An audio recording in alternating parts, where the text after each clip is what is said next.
6 days after my son-in-law told me my grandson had died, I found a hospital bracelet under my daughter's empty bed. It carried the exact hour of her delivery, but the mother's name printed above it belonged to a woman I had never met. I put the bracelet in my pocket and drove to the address on the back. I appreciate you settling in with me for this one. Right before we begin, leave me a quick comment. Have you ever had a gut feeling about someone in your family that nobody else could see? Yes or no? I'd love to know. I read more of your words than you realize. A small note: certain details in this story have been shaped for narrative and reflection. The lesson, at its core, is what I hope stays with you. The nursery door was open 6 inches, and the house was the kind of quiet that happens after someone has been taken from it. I pushed the door with 2 fingers. It swung inward without a sound. The hinges had been oiled recently, which was the first thing that did not belong. My name is Curtis Langley. I am 64 years old. I spent 28 years as a neonatal emergency transport specialist for King County Medical Center in Seattle, which means I have carried more newborns than I can count through the back doors of ambulances at 90 miles an hour, while their mothers screamed or prayed or went silent in ways that told me everything I needed to know. I know what a room smells like after a baby has lived in it. Formula and talcum and the sour-sweet warmth of milk on cotton. This room smelled like bleach. The crib sat against the far wall beneath a window that faced the street. The sheets were hospital-cornered, not the loose tuck of a tired parent, but the crisp fold of someone trained to make surfaces disappear. The mobile above the crib hung motionless, its little wooden stars catching the last of the evening light from outside. The changing table was bare. No wipes, no cream, no stack of diapers. The dresser drawers were closed, and when I opened the top one, it was empty. Not reorganized, empty.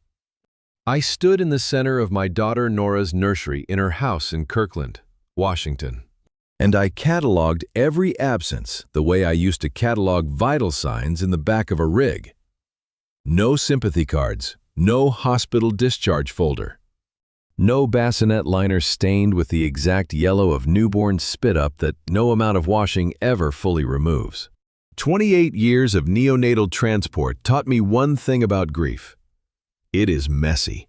Grief leaves rings on tables and tissues on floors and half-empty bottles of prenatal vitamins on windowsills.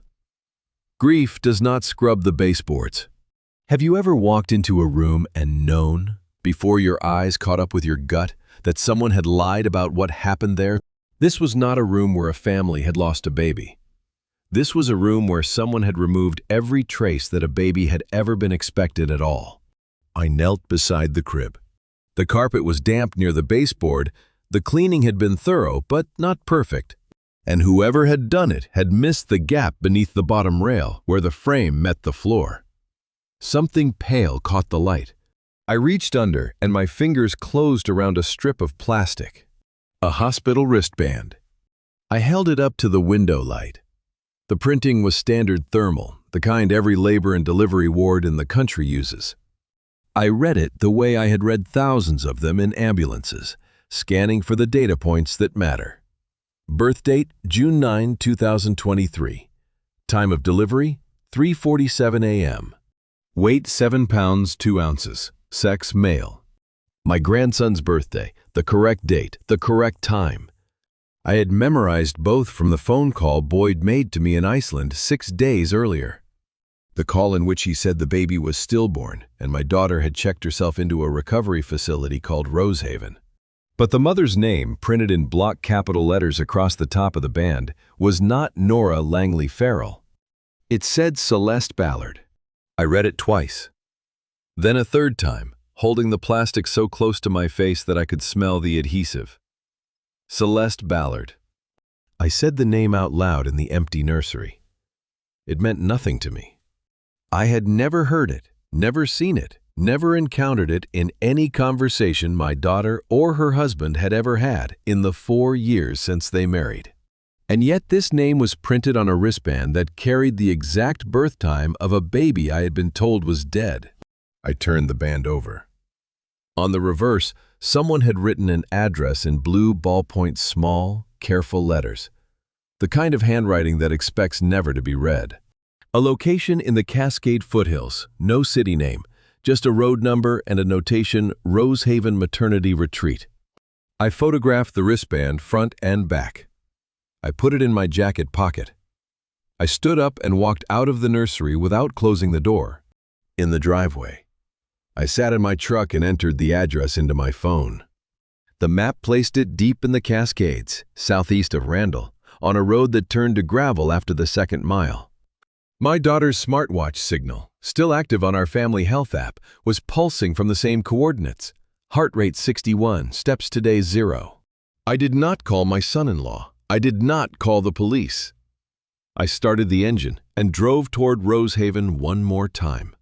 But first, I need to tell you how I ended up in that nursery and why I almost did not come home from Iceland at all.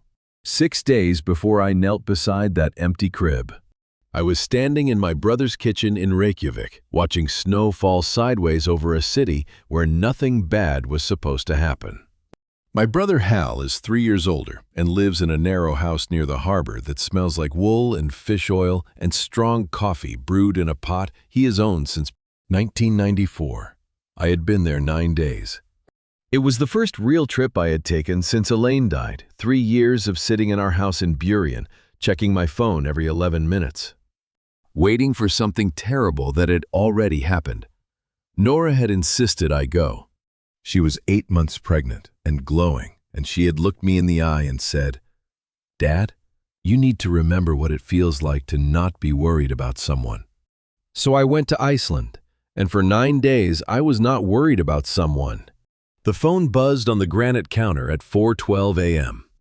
The sky outside was the pale gray that passes for night in Reykjavik in June, and I was reaching for my coffee when the screen lit up. It said Boyd Farrell. In 4 years of marriage to my daughter, Boyd Farrell, 37. A private adoption attorney with a firm handshake and a smile that arrived exactly when it was supposed to. Never a beat early. Never a beat late. Had never once called me first. Not on birthdays, not on holidays, not when Elaine died. Every call between us had been initiated by Nora or by me. Boyd did not call fathers-in-law. Boyd managed them. So when his name appeared on my phone at 4 in the morning, the first thing I felt was not worry, it was recognition. The particular recognition of a man who has spent 28 years answering emergency calls at terrible hours. Let me tell you something about phone calls at 4 in the morning. They divide your life into before and after, and you never get to choose which side you land on. I answered. "Curtis, I'm sorry to call so early." His voice was level, measured, the pace of someone reading from a script they have rehearsed more than once. There's no easy way to say this. The baby Nora delivered early, and the baby didn't make it. Stillborn at 38 weeks. I'm so sorry. I stood in my brother's kitchen and held the phone and did not speak. "She's resting now," Boyd continued. "The doctor said grief processing takes time. She's checked herself into a place called Rosehaven Maternity Retreat. They specialize in this kind of..." He paused. "Recovery." I noticed 2 things. First, he said the facility before correcting himself to the retreat, a slip so small that most people would not catch it. But I had spent 28 years listening to doctors choose their words carefully in the backs of ambulances, and I knew the difference between someone describing a place and someone remembering which name to use. Second, his grief was perfectly calibrated, not too much, not too little. The exact amount a son-in-law is supposed to produce. I asked the question that mattered. "What did he weigh?" Boyd. Silence. 3 full seconds. I counted them the way I used to count seconds between contractions. I'd have to check the paperwork. No father forgets the weight of his child. No father who was present for the delivery, who held the baby or watched the nurses hold the baby or stood in the room while the machines told their story, has to check the paperwork. The weight lives in your hands. It stays in the muscles of your forearms and the bend of your elbows, and you carry it for the rest of your life. Boyd had never held that baby. Boy had never been in that room. Boyd's voice was a clean room, every surface wiped, every corner squared, nothing left behind that might carry a fingerprint of truth. I told him I would fly home. He said there was no rush. That was the third thing I noticed. I hung up. Opened my laptop and booked the first available flight from Keflavik to Seattle, a red-eye with 2 connections through London and Chicago. My brother came downstairs in his robe and asked what happened. I told him the baby died. "You don't have to fly tonight," Hal said. A father who carried newborns for 28 years knows what a real death sounds like on the phone, I said. That wasn't it. I packed in 11 minutes. I did not sleep. I did not cry. I moved. Somewhere over the North Atlantic, 30,000 feet above black water. I opened the family health app on my phone. Nora's smartwatch was still transmitting. Her heart rate was 62, sedated range, not grieving range. And the GPS dot was pulsing from a location deep in the Cascade foothills, hours from any hospital I had ever heard of. By the time I landed in Seattle, I had already decided where to go first. I landed at SeaTac with the smartwatch signal still pulsing on my phone and drove straight to Kirkland. Not to the Cascades, not yet. I needed to see Boyd's face when he looked at a man whose grandson he claimed was dead. Boyd opened the front door before I knocked, as if he had been watching the driveway from behind the curtain. "Curtis!" He stepped forward with his arms open. The gesture timed the way everything about Boyd was timed. "I'm so glad you came. I know how hard the flight must have been." He led me inside. The house was immaculate. Not the immaculate of a couple keeping up appearances during a hard week. The immaculate of a crime scene that has been walked through with a checklist. No sympathy cards on the mantel, no flowers wilting on the counter, no hospital discharge folder, no insurance paperwork, no bereavement pamphlets from a chaplain's office. The kitchen smelled like lemon cleaner, and the dish rack was empty. She needed somewhere quiet, Boyd said, pouring coffee I had not asked for. Rosehaven came highly recommended by her OB. They specialize in maternal grief support. "Where are the hospital papers?" "Boyd, I filed them. You know me, everything in order." I knew him. That was the problem. I had known him for 4 years, and in that time I had watched him order wine he could not afford, laugh at jokes he did not find funny, and place his hand on my daughter's back at exactly the angle that looked most natural in photographs. Boyd did not feel things. Boyd performed them. I asked to see the nursery. He hesitated, a half beat. No more the kind of pause that would disappear entirely if you were not looking for it. Then he smiled and said, "Of course." Have you ever smiled at someone across a kitchen island while your entire body screamed that they were lying to you? The nursery was at the end of the upstairs hallway. He opened the door and stood back. The crib was stripped bare. The walls smelled of fresh paint, not the faint memory of paint from months ago, but the sharp, wet chemical smell of a coat applied within the last few days. The closet door was open, and inside, I could see a row of unworn onesies still hanging with their tags attached, price stickers from a baby store in Bellevue. Never washed, never folded, never placed in a drawer by a mother preparing for a child. "We thought it would be easier for Nora if we cleared things out before she comes home," Boyd said from the doorway. You do not clear a nursery for a mother in grief. A mother in grief wants the nursery exactly as it was. She wants to sit in the rocking chair and hold the blanket and cry until the crying runs out. You clear a nursery when there was never supposed to be a baby in it. I looked at the garage on my way back through the kitchen. The shelf where a diaper box should have sat was empty, but the dust pattern showed the rectangular outline of something recently removed. He had thought about the nursery. He had not thought about the garage. I excused myself to the bathroom, locked the door, opened the family health app on my phone. Nora's smartwatch was still transmitting.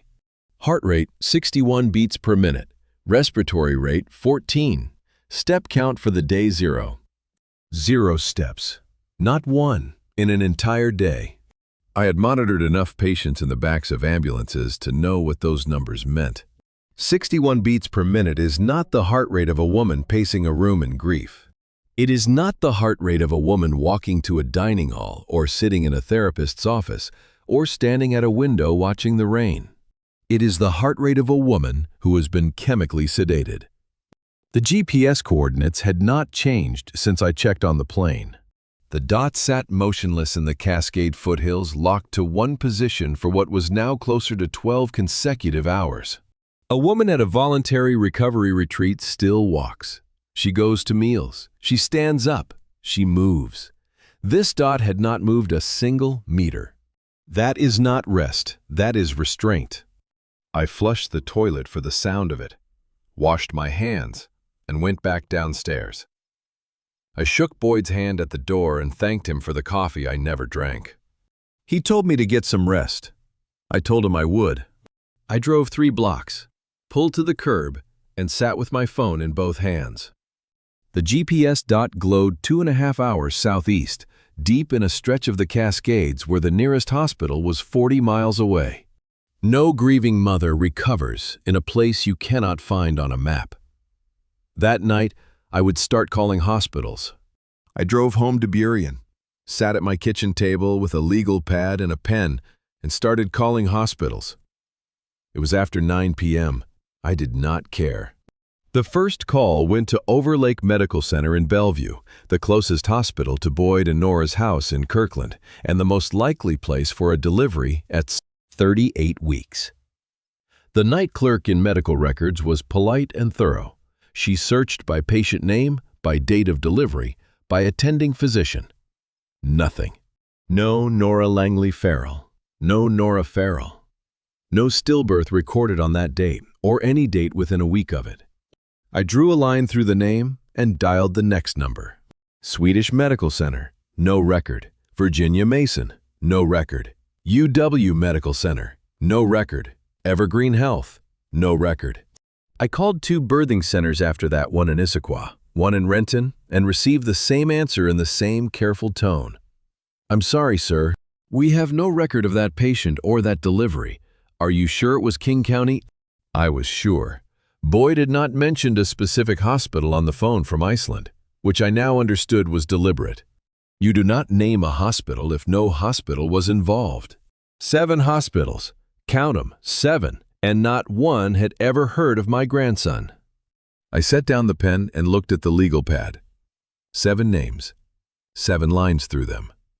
A stillborn baby that no medical facility in the county had any record of delivering or receiving or pronouncing dead. A death certificate would have to come from somewhere, a hospital, a midwife, a coroner. Boyd had told me the baby was stillborn. He had told me Nora was recovering. He had not given me a single verifiable detail. I sat in the kitchen where Elaine and I had eaten breakfast for 31 years, and I let the inventory from Boyd's house come back to me. Not the things I had looked at deliberately, the nursery, the garage, but the things my eyes had cataloged on their own while the rest of me was performing the role of grieving grandfather. Nora's purse was on the hallway hook. I had passed it on the way in. Brown leather. The one with the broken clasp she kept meaning to replace. Her wallet was inside it. I could see the bulge through the side pocket. You do not voluntarily check into a recovery facility without your wallet. You do not leave your driver's license and your insurance card hanging on a hook by the front door if you are planning to be away for weeks. Her prenatal vitamins were on the kitchen windowsill. The bottle was half empty. She had been taking them right up until the day she vanished. And between 2 cookbooks near the microwave, Nora's pregnancy file folder. I had seen the corner of it. Manila. The kind she used at work when she was a pediatric occupational therapist. Inside would be ultrasound printouts, insurance forms, appointment records. A woman going to a maternity retreat for grief counseling takes her medical file with her. A woman who is taken does not pack. The details assembled themselves like vital signs on a monitor. No hospital record, no wallet, no file. Prenatal vitamins still on the windowsill. A nursery scrubbed and repainted. A husband who could not name the baby's weight. A smartwatch transmitting from a location that did not appear on any hospital registry in the state. I opened the Family Health app again and zoomed into the GPS coordinate. The satellite view showed a cluster of low buildings in a clearing surrounded by dense evergreen forest 6 miles off the nearest state road, near a town called Randall. The map pin carried a label I had seen once before on Boyd's phone screen during the call from Iceland. Rosehaven Maternity Retreat. That blue dot on my screen was my daughter's heartbeat translated into light steady, trapped and waiting for someone to follow it home. The dot had not moved 1 meter since I first checked it over the North Atlantic. Not during my flight, not during my visit to Boyd, not now. Whatever Rosehaven was, my daughter was inside it, and she was not moving. I took 14 screenshots of the GPS view, the heart rate graph, the step count log, the coordinate history. Then I plugged in my phone, because I was going to need the battery. At 11:47 p.m., I typed Rosehaven Maternity Retreat into a search engine. The website loaded in 3 seconds. Soft colors. Stock photographs of smiling mothers in sunlit rooms. Testimonials from women whose faces appeared nowhere else on the internet. And on the About Our Team page. No physician names, no medical license numbers, and a single board chair listed under the nonprofit umbrella. Vivica Farrell, Boyd's mother. Vivica Farrell. I stared at the name on the screen until the letters stopped meaning anything, and then I started digging. How long does it take to build a perfect lie on the internet based on what I found that morning? About 45 minutes and a stock photo subscription.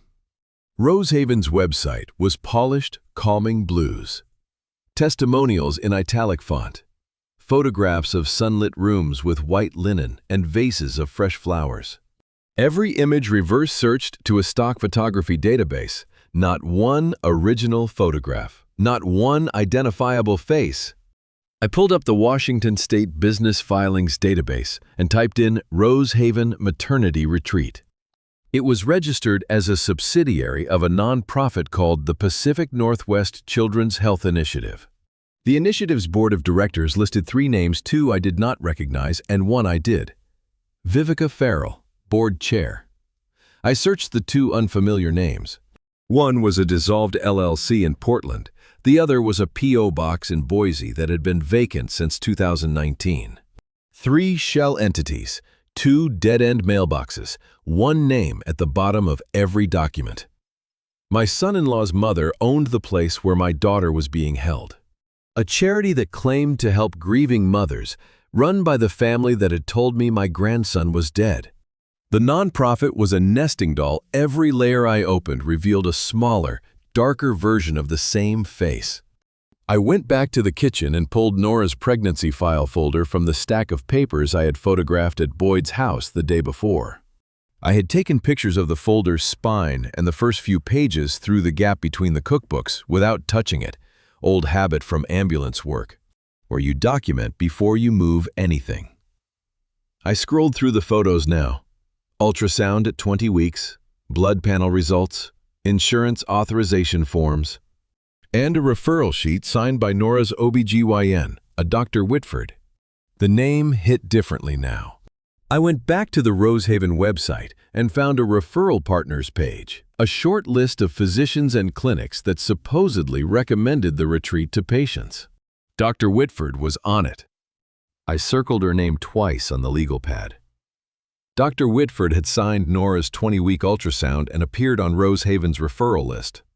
Either she was part of this, a physician funneling patients to a facility run by her patient's mother-in-law, or someone had placed her name on the website without her knowledge. The connection felt too clean, too convenient. Sometimes the obvious answer is the trap, and I had spent enough years reading charts under pressure to know that the first diagnosis is not always the right one. I left the circle open, no line through it, not yet.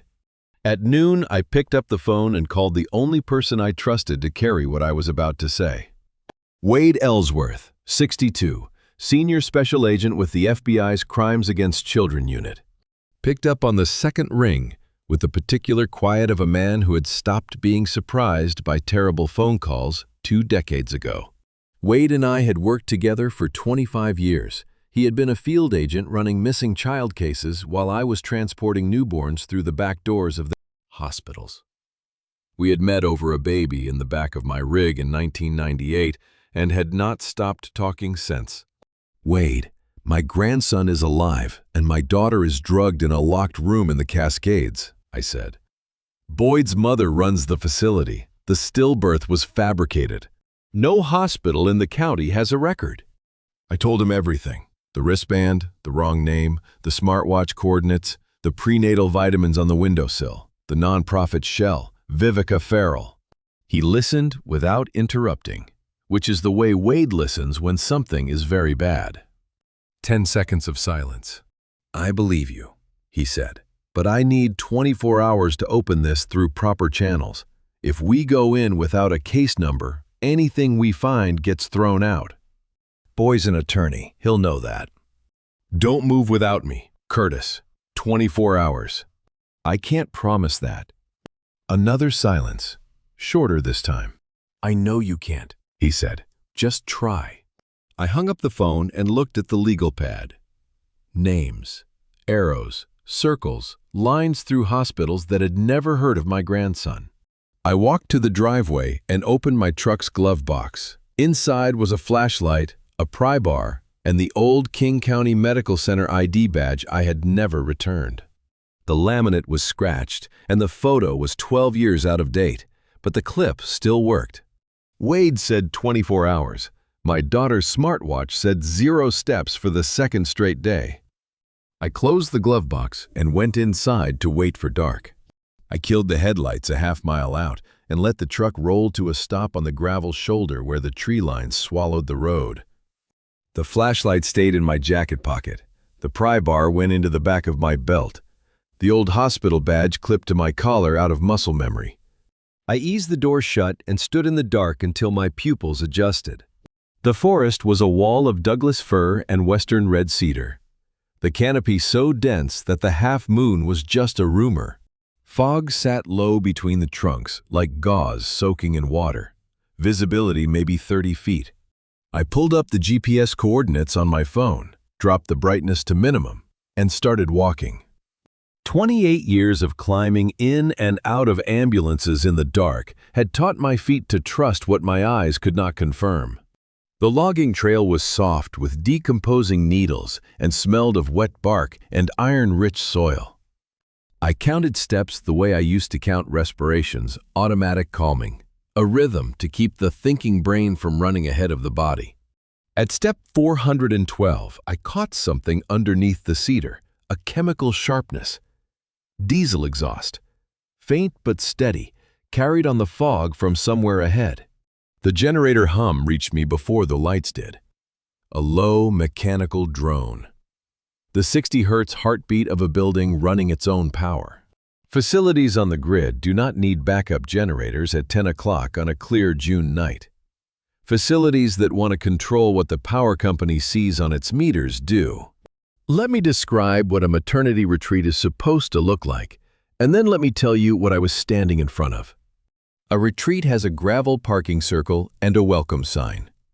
Flower beds and porch lights. What I found at the edge of the tree line was 8-foot chain-link fencing topped with angled brackets. Security cameras on galvanized poles at 20-yard intervals, each one aimed inward, not at the forest, not at the road, but at the building and the ground between the fence and the walls. The structure was a 2-story converted lodge, cedar-sided, with a covered porch that might have looked inviting in a brochure. But the rear windows on the ground floor were fitted with interior bars painted the same cream as the trim, designed to disappear in a photograph, but unmistakable at arm's length when you pressed your face to the chain link. Maternity retreats do not need cameras pointed inward. Prisons do. I followed the fence line east, staying inside the tree cover, until the building's profile changed. The east wall had no windows, blank painted concrete block, probably a utility corridor. The cameras here were spaced wider. One unit near the northeast corner had a cracked housing, its lens fogged with moisture, dead or blind. I marked the position on my phone. That was when I saw the ferns. A thick stand of sword ferns had grown up against the base of the east wall, chest high and undisturbed. Behind them, half buried in leaf litter, was a utility access panel. A steel door set into the concrete at ground level, roughly 3 feet square. The hinges were streaked with orange corrosion. The hasp held a padlock coated in grime. A master number 3. I almost laughed. The same model we bolted onto every ambulance supply compartment at King County Medical Center. I had opened thousands of them over 28 years. I knew exactly how to beat that lock, the same trick that had saved me 100 times on ambulance lockers. Quick enough that I barely had to think about it. I could open this lock in the dark, in the rain, wearing nitrile gloves, because I had done exactly that during hundreds of night shifts when someone lost the key. I pressed my palm flat against the steel panel. It was cold and faintly vibrating from the generator on the other side. Behind that panel, somewhere inside that building, my daughter was lying in a bed with a heart rate of 61 and a step count of 0. My grandson was in there too, alive, breathing air that this family had decided belonged to them. I photographed the panel, the lock, and the dead camera. I memorized the distance from the nearest live camera 42 feet, angled away. Then I stepped back into the ferns. I was retreating into the tree line when I heard voices. 2 of them, carried on the fog from a lit window on the second floor of the West Wing.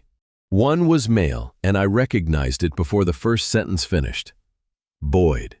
The other was a woman's clipped, efficient, mid-word when the fog delivered it to me, and she was talking about pricing. I pressed my back flat against the wet, clabbered siding and stopped breathing, because my son-in-law was 15 feet above me talking about my grandson like inventory. The window was cracked 2 inches at the bottom, old wood swollen in its frame, propped with what looked like a folded washcloth. Boyd's voice dropped through the gap clean and casual, the tone of a man reviewing a contract over coffee. A second voice answered him, and I heard it fully now. A woman, mid-40s by the pitch. Every syllable trimmed to efficiency, the way hospital administrators speak when the budget meeting runs long. "The stillbirth certificate has been filed with the county," Boyd said. "The old man flew in from Iceland yesterday, played the grieving grandfather perfectly. He doesn't suspect a thing." The old man. That was me. I pressed my shoulders harder into the siding and felt the rain soak through my collar. The woman answered without pause. "The birth mother hasn't signed. She spits out the pills when she thinks we're not watching." Sloan Hewitt, 45, Operations Director of Rosehaven. I did not know her name yet, but her voice carried the flat authority of someone who managed logistics rather than people. She spoke about my daughter the way a floor nurse talks about a difficult IV line, a problem to solve, not a person to protect. "She'll sign," Boyd said. "They always sign by day 8. They always sign, not she will sign, they, plural. A word that turned a single crime into a pattern, and my son-in-law into something I did not have a word for yet. She spits out the pills. My 30-year-old daughter, drugged in a locked room in the Cascades, was still fighting them with the only weapon she had, her teeth, and the stubborn Langley jaw she got from her mother. The conversation shifted. Sloan's tone flattened further, moving from clinical to commercial. "The buyer in Olympia has approved the fee. $185 for the standard package birth certificate, amended records, sealed file. They want the transfer within 10 days. "Standard package for this case?" Boyd asked. "Standard. The birth mother's medical history is clean. No flags on the prenatal panel. Premium tier would require genetic screening results we don't have time to fabricate. $185,000, standard package. I had spent 28 years learning what a newborn's life is worth in medical terms. The cost of a ventilator hour, a surfactant dose, a helicopter flight from a rural hospital to a level 3 NICU. I had never heard a child's life quoted as a line item on an invoice. The number sat in my chest like a stone dropped into still water, and the ripples went outward and did not stop. I pulled my phone from my jacket pocket with fingers that barely worked. The cold had stiffened them, or the rage had, I could not tell which. I held the microphone to the gap in the window and pressed record. Boyd was talking about the timeline for the handoff. Sloan mentioned a courier who handled the physical transfer off the highway. 30 seconds of audio before their voices moved away from the window, deeper into the building, and the words dissolved into the hum of the generator. I lowered the phone. The screen showed 32 seconds of recording. I did not know if it would be admissible. I did not know if the microphone had picked up anything beyond wind and static. But I had heard every word, and I wrote them down, every number, every name. Every phrase I could hold on the back of a gas station receipt with a pen that skipped in the cold. I braced the receipt against my thigh and pressed hard enough to tear the paper twice. I retreated through the fog the same way I had come, counting steps, staying inside the tree line. 200 yards from the fence, I sat down against the base of a Douglas fir and let the shaking come. It started in my hands and moved up through my arms and into my jaw. Not cold, not fear, something past both of those. Something that lives in the space where a parent's love curdles into a fury so total it becomes quiet. My daughter was spitting out pills behind their backs. That was Nora. That was my girl. But Boyd had said day 8 like it was a deadline he had watched arrive before, a number worn smooth by repetition, which meant Nora was not the first woman locked in that room.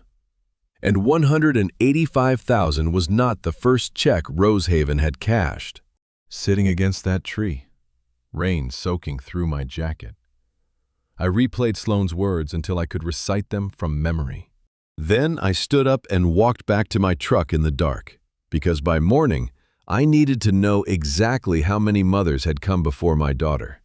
I had started to move when the window above me lit up again, and Sloan's voice came back, higher now, stripped of the boardroom polish, edged with something I recognized from decades of emergency work fear. 6 years. Boyd. Her words fell through the cracked window like stones into a well. 73 cases, 4 states, 1 audit, and we're done. I flattened myself against the siding again. The rain had found the gap at the back of my collar and was running a cold line down my spine. But I did not move. Boyd's answer came easy, the tone of a man who had rehearsed his own confidence until it became reflex. Nobody audits a nonprofit that helps grieving mothers. Sloan. That's the whole point. The filing structure is airtight. 73 placements, 0 inquiries, not a phone call, not a letter. 73. The number landed in my chest like a fist. 73 babies. Say that number out loud, and then try to hold it in your head all at once. 73 families who buried empty caskets or signed cremation authorizations for the infants who were breathing in another county before the ink dried. 73 mothers who wept into hospital pillows while someone in a back office stapled a forged death certificate to a sealed adoption file and deposited a wire transfer. I had transported hundreds of newborns in my career, held them against my chest in the back of ambulances while monitors beeped and highways blurred past the windows. Every one of those children had a name before they had a chart number. Boyd had turned that equation upside down. The voices moved away from the window. A door closed somewhere inside. I waited 90 seconds in the rain, then backed into the tree line and did not stop walking until I reached the truck. I did not sleep. I sat in the cab on the logging road with the engine off, windows fogging from my own breath, and transcribed everything from the gas station receipt onto fresh pages of the legal pad. At first light, My phone buzzed. Wade. His text was 3 lines. No punctuation. The way he wrote when he had run a name through a federal database at 2 in the morning and did not want to leave a voice trail. Whitford clean. Brochure referral only. No financial link. No knowledge. Cross her off. I drew a line through her name so hard the pen tore the paper. The OBGYN was innocent. She had handed out glossy brochures from a referral rack in her waiting room, the same way she handed out pamphlets for prenatal yoga and lactation consultants, without vetting. Without suspicion, without any idea that the Smiling facility in the Cascades was a locked ward. I had circled her name twice the day before, convinced I had found a co-conspirator. She was a dead end. The obvious answer had been the trap. Exactly as I had feared. How do you prepare yourself to destroy your own daughter's husband when your daughter is still locked inside his building? I stared at the legal pad. Every line I had drawn in the last 48 hours, the nonprofit shell, the county filing, the facility itself, the forged certificates, the pricing ended at the same 2 names. Boyd Farrell, Vivica Farrell. No outside network, no shadowy syndicate, just a son and his mother who had built a machine out of grief and paperwork and the distinctly American faith that a sealed court record means a story is finished. Only one name left on the pad without a line through it. My son-in-law. I called Wade at noon. I told him about the 73 cases, the 4 states, the pricing structure I had overheard, the 32 seconds of audio on my phone. He listened the way he always listened, silence so total I could hear him breathing through his nose. Then he said something that changed everything. Curtis, one of those 73 cases, I think one of them is mine. I stopped breathing. My daughter Phoebe went missing 3 weeks ago, Wade said. His voice had gone flat, in the way that voices go flat when a person is holding the edges of themselves together with both hands. 28 years old. Elementary art teacher. The police called it voluntary, said she left on her own. But she was 7 months pregnant, Curtis. 7 months! And the last number in her phone records was a referral line for a maternity retreat in the Cascades. I sat in the truck with the phone pressed to my ear and the rain hammering the roof. Neither of us spoke for a long time. When Wade finally broke the silence, his voice was different. Not an agent's voice anymore, a father's. "I'm opening the case tonight," he said. "No more waiting." I went back to Rosehaven that night because one eavesdrop had given me a price list and I needed to know what else they were selling. Wade's revelation about Phoebe had turned a family crime into something with mass. 2 fathers now, 2 daughters, and a facility that had been running for 6 years without a single inquiry. Wade was filing the case that night through emergency channels. I had maybe 48 hours before the bureaucracy caught up with the urgency. I could not waste them. I reached the west wing wall at 10 o'clock and pressed into my position beneath the cracked window. The rain had stopped, but the siding was still wet against my back. "Above me!" Boyd's voice carried through the gap, and this time there was a second voice on speakerphone, tinny and slightly delayed. A woman. Not Sloan. This voice was older, composed, administrative. The kind of voice that chairs conference calls and never raises itself because it has never needed to.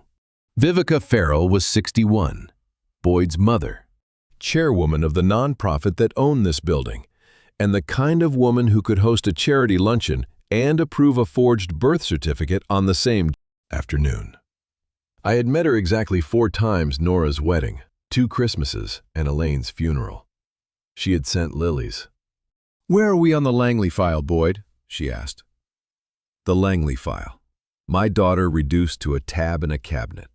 "Consent still unsigned," Boyd said, "but the incompetency petition is ready to file. Dr. Haller will certify trauma-induced incapacity. He owes me." I pressed my palms flat against the siding until the wood grain cut into my skin. They were not just taking her child, they were taking her mind on paper. With a pen, signed by a doctor who owed favors. A competency hearing would strip Nora of every legal right she had. She would not be able to sign a contract, access a bank account, or challenge a custody order. Boyd would become her guardian. Her husband would become her warden, and the law would hand him the keys. Vivica's voice sharpened. File before the father retains counsel. Once she's declared incapacitated, the trust defaults to spousal control. $4.5 million. Boyd, don't fumble this. The old man thinks his grandson is dead and his daughter is grieving, Boyd said. He's not retaining anyone. $4.5 million. My wife's life insurance. Invested for 20 years. Left in a trust to protect our daughter after Elaine was gone. Elaine had worked double shifts in labor and delivery for 26 years to build that policy. She had read fetal monitors like weather maps and charted contractions with the same precision she brought to the household budget. Every dollar in that trust was a night shift, a missed dinner, a holiday spent under fluorescent lights so that Nora would never have to worry. And they were going to take it with a guardianship petition and a doctor who owed favors. The speakerphone clicked off. Boyd's footsteps crossed the room above me and a door closed. I counted to 60. Then backed into the trees, 200 yards from the fence. I sat on the same fallen log where I had shaken the night before, but the shaking was gone now. What replaced it was something colder and more useful. The kind of focus that used to settle over me when a transport went critical and the monitors started screaming, and there was nothing left to do except work the problem in front of you, one variable at a time. Viveka had mentioned a vulnerability in the trust. She had said it the way a contractor talks about a crack in a foundation, something structural, something she had studied. That meant Boyd had read the trust documents. That meant he had found a weakness. But Elaine had known Boyd longer than I had. She had watched him across holiday tables with the particular silence of a woman who reads people the way she read monitors carefully, noting what the numbers said when the patient thought no one was looking. If there was a vulnerability in that trust, my wife would have found it first. Elaine had spent her last clear-headed weeks not saying goodbye, but sitting at the kitchen table with a legal pad and a pen, revising documents I had never asked about because I was too busy learning how to lose her. Her journal was in the top drawer of the bedroom dresser, next to her reading glasses and the lavender sachet that still smelled like her side of the bed. I had not opened that drawer in 3 years. I drove back toward Burien with both hands on the wheel and Viveka's words ringing in my ears. $4.5 million. Don't fumble this. But Elaine had never fumbled anything in her life. And whatever she had written in that journal, she had written it knowing exactly who her daughter had married. The master number 3 opened in 31 seconds. My hands remembered the motion, even when the rest of me had forgotten how to breathe. I had not gone home to Burien. The journal could wait. Nora could not. Wade's case was open, but the machinery of federal justice moves in hours and days, and my daughter's smartwatch had shown 0 steps for a 3rd straight morning. I drove back to Rosehaven, parked in the same spot on the logging road, and reached the east wall by 11 o'clock. The dead camera was still dead. The ferns were still undisturbed. The padlock dropped into my palm like an old habit. I pulled the utility panel open and looked into a crawl space that ran beneath the east wing, 18 inches of clearance between a poured concrete floor and a web of copper pipes and PVC drains. The air inside was warm and stale, tasting of mineral dust and the faint chemical sweetness of pipe insulation. I went in on my belly. The crawl space was tight. I had spent decades climbing into ambulance compartments that were never designed for a man my height. But this was something else. A space built for pipes, not people, where every forward pull with my elbows scraped my shoulders against the overhead joints. I kept my phone face down against my chest and moved by feel. Every 10 feet I stopped, held my breath, and listened. Generator hum. Water running through a pipe somewhere to my left. No footsteps, no voices. That tunnel was a throat, and I was being swallowed by the building that had swallowed my daughter. 40 feet in, the crawl space opened into a vertical shaft, a utility chase roughly 4 feet square, with a rusted steel ladder bolted to the far wall and a ceiling hatch at the top. I stood for the first time in 5 minutes, let the blood return to my arms, and climbed. The ladder groaned under my weight but held. The hatch was a plywood panel set into a metal frame, latched from below with a butterfly bolt that had not been turned in years. I twisted it, pushed the panel up, and pulled myself into a hallway. The corridor was dim. Fluorescent tubes ran along the ceiling at half power, the kind of energy-saving setting hospitals use on overnight wards. The floor was vinyl tile, scuffed and yellowed. The air smelled of antiseptic layered over something older and worse, the specific combination of sweat, stale linen, and fear that I had smelled in the back of ambulances after the worst calls. Antiseptic trying to cover what antiseptic cannot cover. 10 doors, 5 on each side, every one of them closed. And every one of them fitted with an exterior deadbolt, a sliding steel bar mounted on the hallway side of the frame. The kind you see on storage units and livestock gates. Not on patient rooms, not at recovery retreats, not anywhere that the person inside is free to leave. You lock a door from the outside for one reason. You lock it because the person inside would leave if they could. I moved down the corridor in the half-dark, stepping on the edges of the tiles where the vinyl met the wall to minimize sound. Most of the rooms were silent. Behind the second door on the left, I heard the hum of a machine, a fan or a portable heater. Behind the fourth door on the right, a faint cough. Someone turning over in a bed. I kept moving. I pulled out my phone and checked the GPS. The blue dot from Nora's smartwatch sat directly on top of my own position, offset slightly ahead and to the right. I counted the remaining doors. The last room on the right side of the corridor, a thin line of amber light seeped from beneath it, a nightlight or a lamp left on low. 10 feet. After 6 days, 2 flights, 7 hospital calls, and 3 nights crouching in fog, 10 feet of wood and a deadbolt. I pressed my ear against the door. Breathing. Slow, shallow, evenly spaced 12 breaths per minute. The rhythm of pharmacological sedation. I had counted that rhythm 1,000 times in the back of ambulances, monitoring patients who were under but not gone, present but unreachable. It was the breathing of someone whose body was asleep but whose chemistry had been overridden. I knew that sound the way a musician knows a tuning fork. It was my daughter's breathing. I wrapped my hand around the deadbolt. The steel was warm from the hallway heat. One pull, and I would see Nora for the first time in 6 days.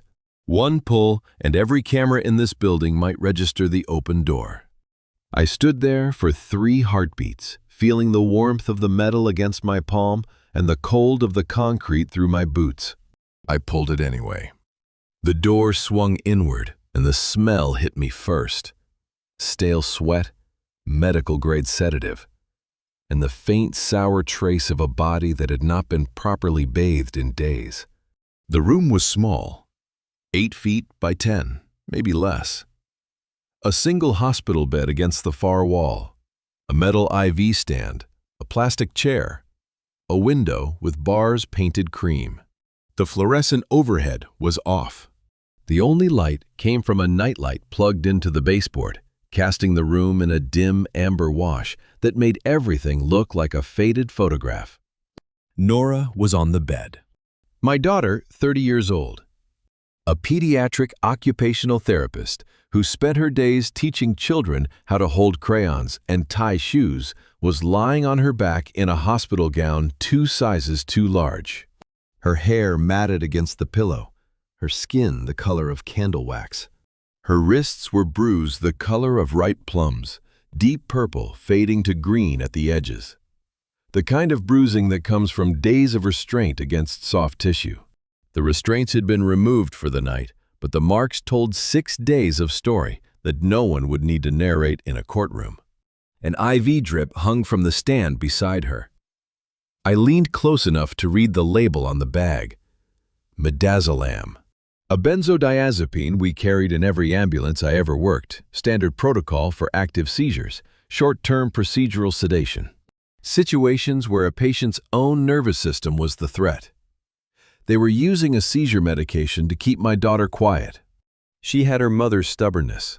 Elaine would have done the same thing, clenched her jaw, spat out the pills, and refused to let them win with a pen.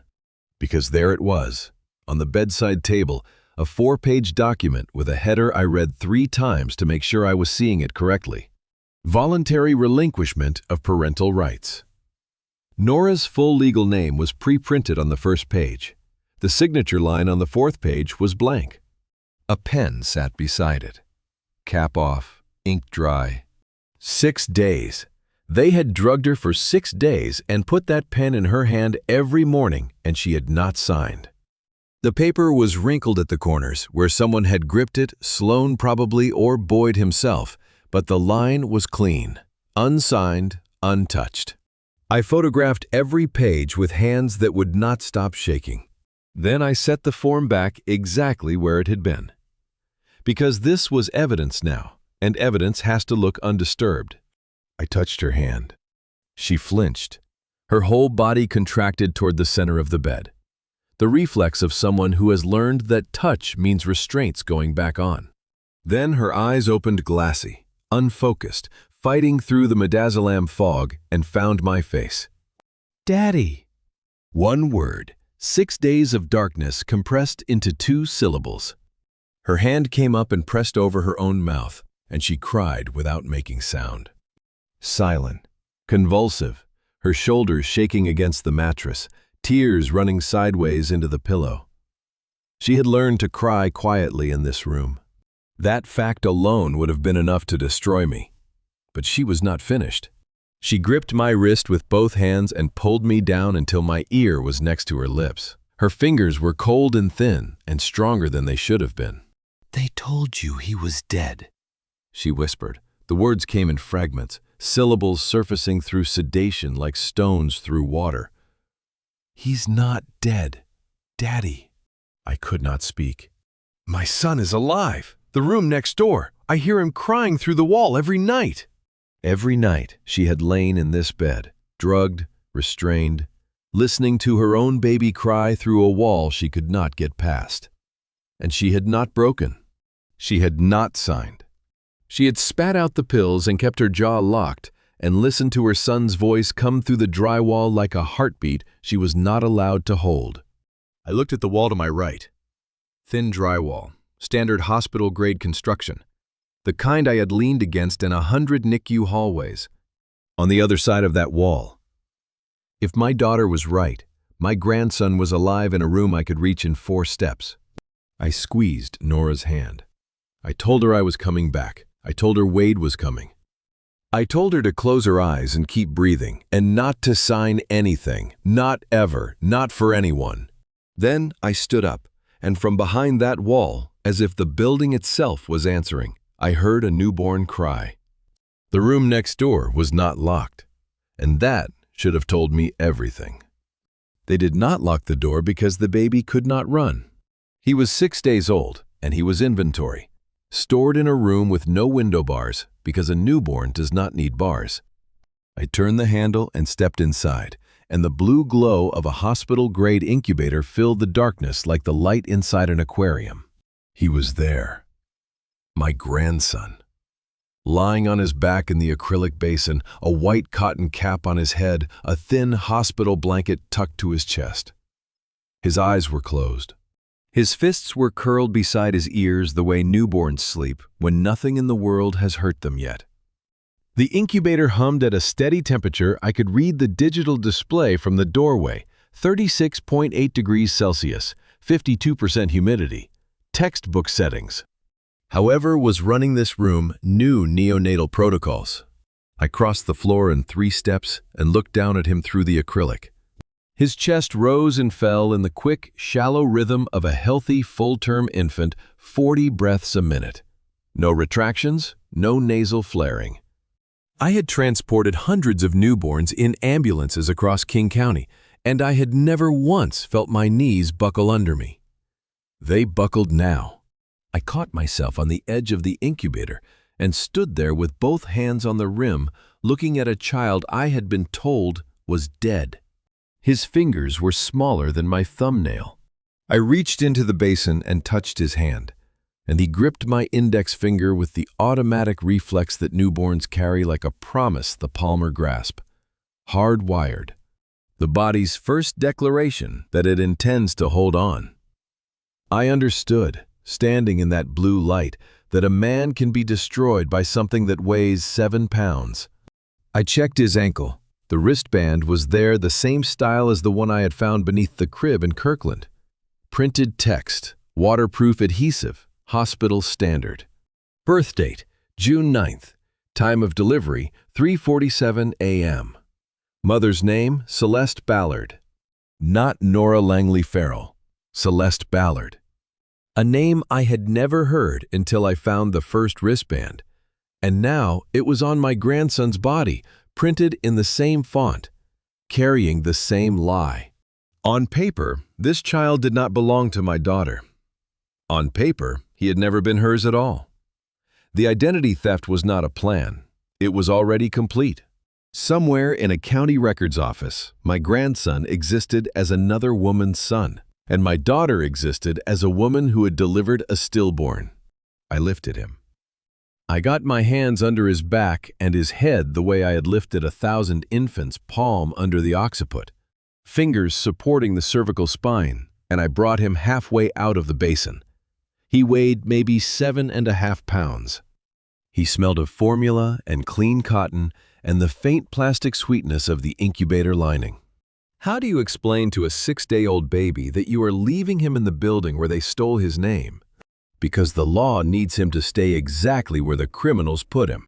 I stood there with my grandson in my hands, and every part of me said, run. Take the child. Go through the tunnel. Drive until you reach a police station and hand them the baby and the photographs and the audio and let someone else sort out the paperwork. But 28 years of evidence protocols held me where I stood. If I removed this baby from this incubator, I removed the physical proof linking him to Rosehaven's records. No wristband documented in situ. No incubator serial number tied to this room. No chain of custody for a federal prosecution. Wade could open the case, but without the evidence in place, Boyd's attorneys would argue the child was never here. Taking the baby saves one grandson. Leaving him saves the case that recovers 73. I put my grandson back. I laid him down on the cotton sheet and tucked the blanket to his chest and adjusted the cap that had shifted when I lifted him. His hand found my finger again and held on, and I had to peel his grip away, one finger at a time. It was the hardest thing I have ever done in 64 years of living. I photographed the wristband, the incubator serial number, the room layout, and the IV log hanging from the wall clip. Every image time-stamped, every angle deliberate. Then I touched my grandson's forehead one more time, warm, soft, alive, and stepped back and closed the door with him still inside. Behind me, down the hallway, I heard footsteps, heavy, deliberate, coming from the stairwell at the far end of the corridor. The footsteps stopped at the top of the stairwell, and I had 4 seconds to decide which door to disappear behind. I chose Nora's. I slipped through the gap, eased the door shut, and pressed my back against it. The deadbolt was still open. Closing it from inside would have locked us both in. I held my breath. The footsteps resumed, slower now, methodical. A night attendant making rounds. I heard each door tested, a hand on a knob, a pause, then the next. The steps passed Nora's door without stopping. The attendant's shoes squeaked on the vinyl toward the west wing, and a fire door swung shut behind him. I crossed the room in the dark. Nora was sitting up. She had pulled herself upright while I was gone, her legs over the side of the bed, her bare feet on the cold floor. Her eyes were open and clear, clearer than they had been minutes ago. The midazolam was wearing off in waves, and she was riding the crest of one. I pulled the IV needle from her arm and pressed my thumb over the vein the way I had done 10,000 times in ambulances, holding pressure for 15 seconds until the bleeding stopped. She did not flinch. She had stopped flinching days ago. "Can you walk?" I whispered. She nodded. "Can you run?" She grabbed my wrist and stood up. Her knees buckled once and then locked. She was not waiting to be saved. She had been waiting to run, and the only thing missing had been someone to open the door. I guided her down the corridor to the ceiling hatch. She moved on bare feet, silent. One hand on the wall, the other gripping my forearm. At the hatch, I went down the ladder first and reached up for her. She lowered herself through the opening without hesitation, a 30-year-old woman in a hospital gown dropping into a utility shaft in the dark, trusting her father's hands the way she had trusted them when I caught her off the backyard swing at age 4. She crawled on her elbows through that tunnel without a word. 30 years old, drugged for 6 days, barefoot on concrete, and she did not stop once. Her breathing was ragged. Short, sharp pulls of air through her nose, but her hands kept moving, gripping the floor, pulling herself forward. That is what 6 days of captivity teaches a mother whose baby is on the other side of the wall.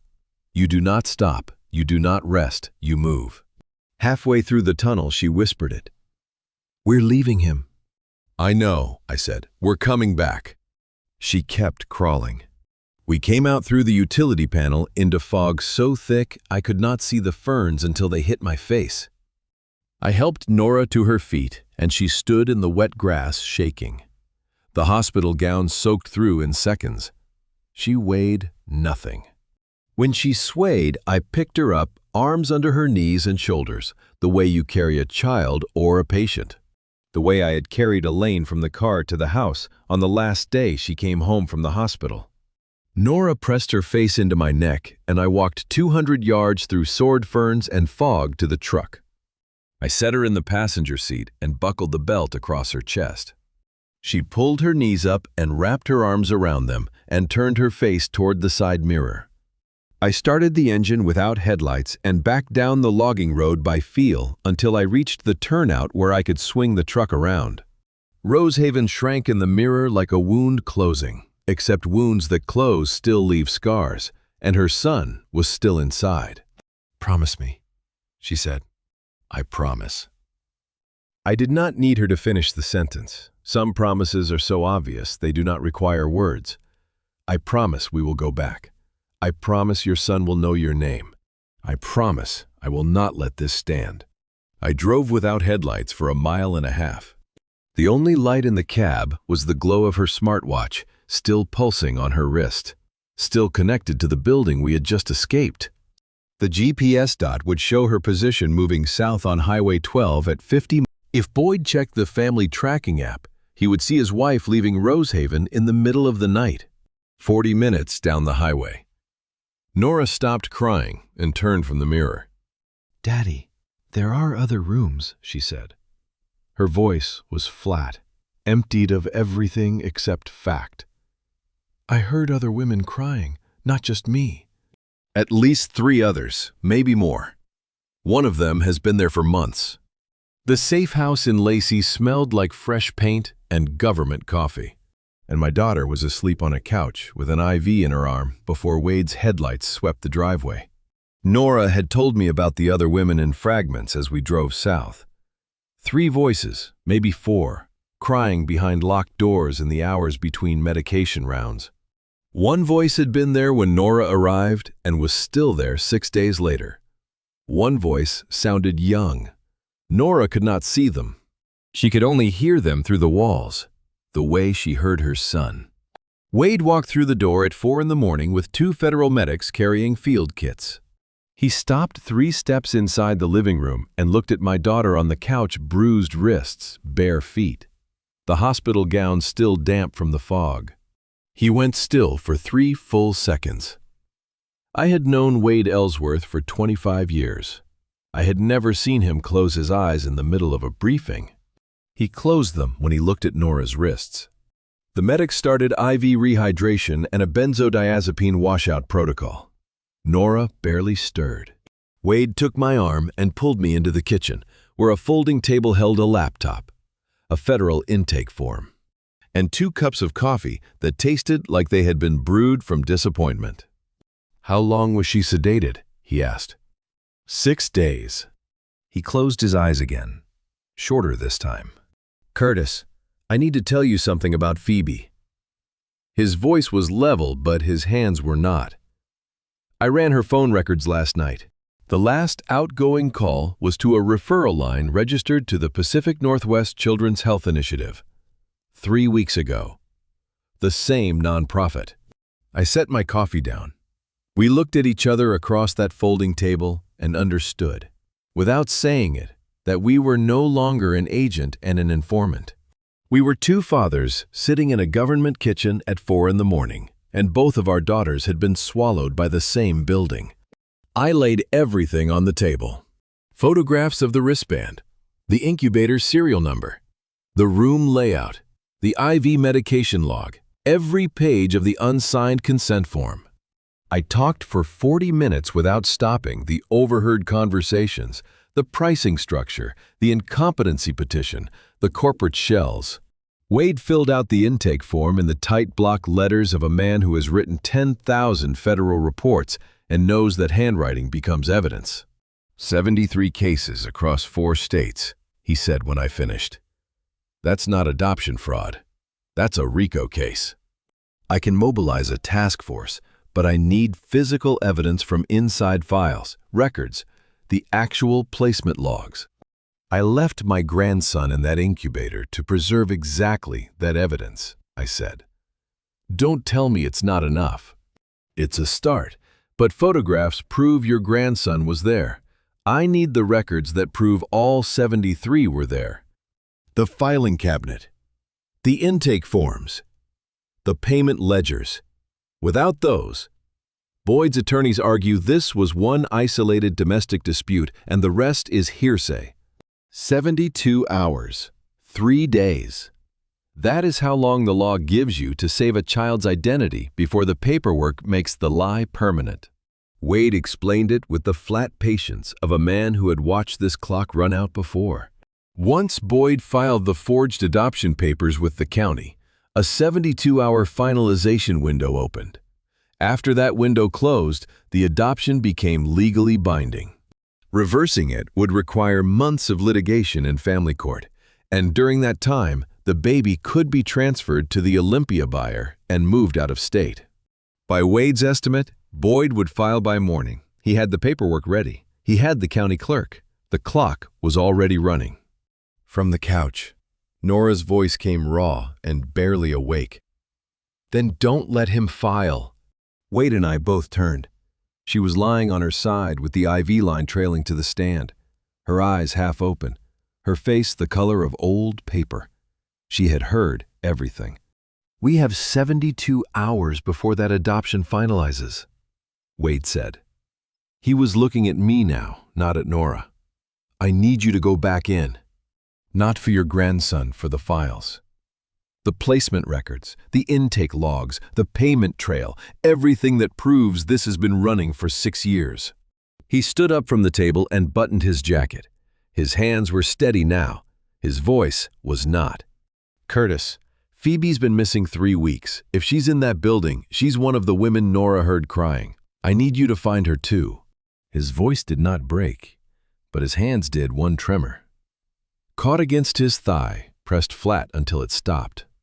He turned and walked out to his car, and I stood in the kitchen doorway and watched his taillights disappear down a road I would be driving back up before sunrise. I had not opened the top drawer of Elaine's dresser since the morning I put her reading glasses inside it and closed it for what I thought was the last time. I drove to Burien with Wade's words still vibrating in my chest. Find Phoebe. Find the files. 72 hours. The house was dark and cold. I had not been home in 2 days, and the mail was piling against the front door. I walked past it, went upstairs, and stood in front of the dresser. The drawers stuck the way it always had. warped from 20 years of Pacific Northwest humidity. I pulled it open, and the smell came first, dried lavender. The sachet she had kept beside her glasses since before Nora was born. Her reading glasses sat on top, folded, lenses spotless because Elaine cleaned them every night before bed, even when she could barely sit up. Beneath the glasses, beneath the sachet, was a leather-bound journal I had never read.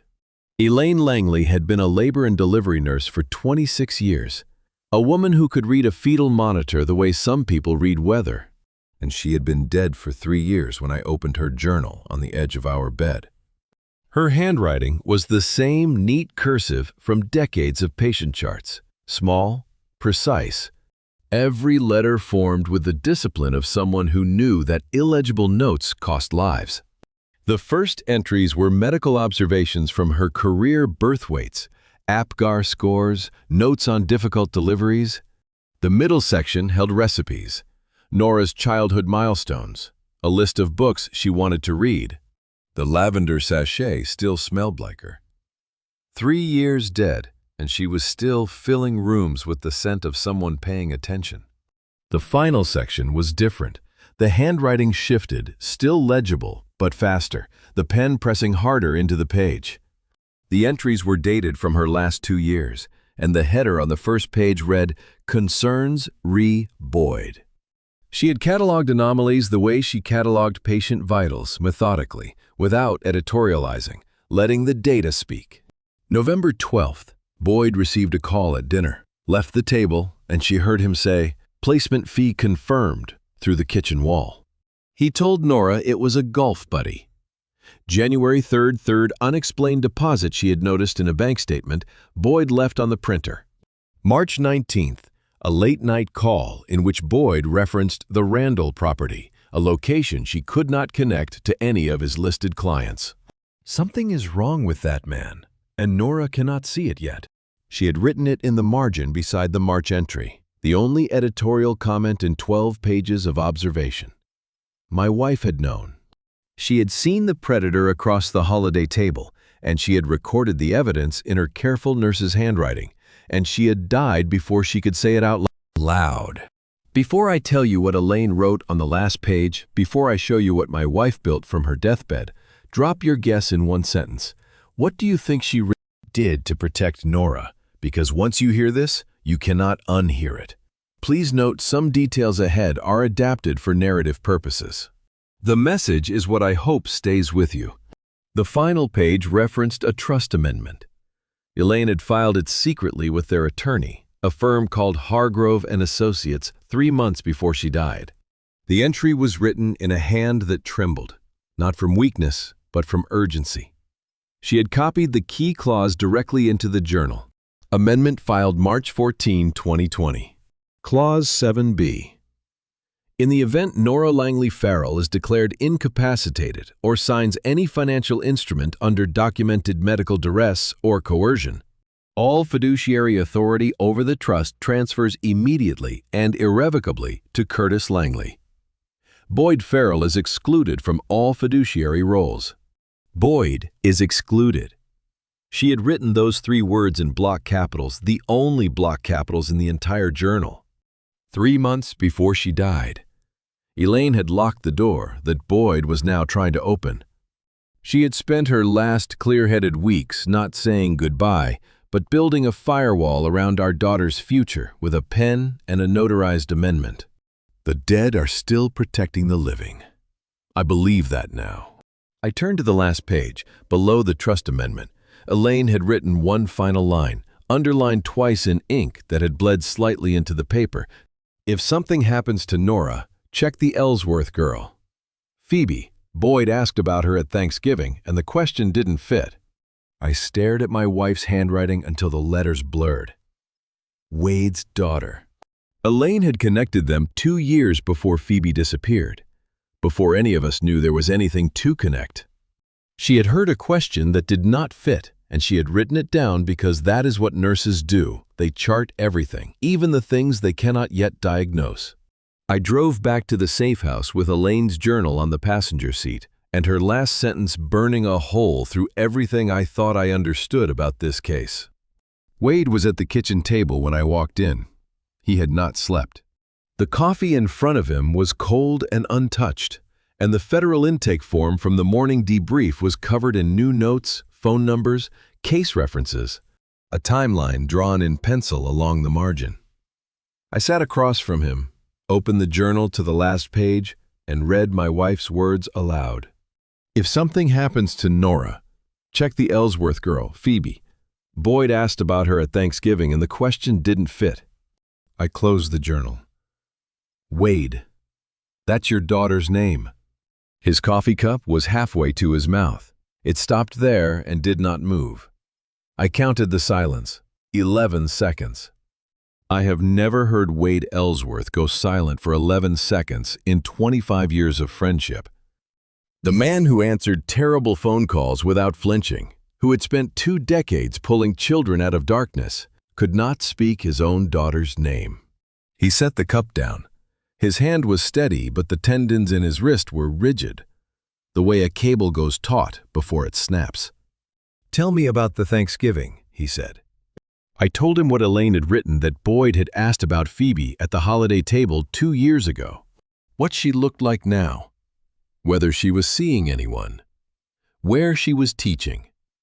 The questions were too specific, too interested. Coming from a man who had met Phoebe exactly once at a backyard barbecue, Elaine had noticed. Elaine always noticed. She had written it down the way she wrote down abnormal vitals, without alarm, without accusation, just a note in the margin that something was off. 3 weeks, Wade said. His voice was flat now. The operational monotone he used when briefing field teams. Except his eyes were wrong. She stopped answering her phone on a Tuesday. By Thursday, her apartment was empty, clothes in the closet, car in the lot, phone on the kitchen counter. The Tacoma police classified it as voluntary departure. A young woman who decided to leave. He picked up his cold coffee and drank it in one swallow, the way a man takes medicine. 28 years old, elementary art teacher, 3rd grade. She painted murals on the classroom walls every September, and the kids called her Miss Ellie because they couldn't pronounce Ellsworth. He set the cup down hard enough to crack the handle. No note, no forwarding address, 7 months pregnant. And they called it voluntary. You didn't report it through official channels, I said. I couldn't. If whoever took her had contacts inside law enforcement, and Boyd is an attorney who files cases in 3 counties, using my badge would have tipped them off. I have been searching off the books, quietly. And now you're sitting here telling me that your wife knew where to look before I did? The teacher. The voice came from the living room. Nora was awake on the couch, propped on one elbow, the IV line trailing from her arm. Her face was still gray, but her eyes were sharp, the sedation fog lifting in waves, each wave leaving more of my daughter behind. 2 rooms down from mine, Nora said, younger voice. She wasn't sedated like the others, not at first. She banged on the door every night for the first week until they started the drip. The night staff called her the teacher.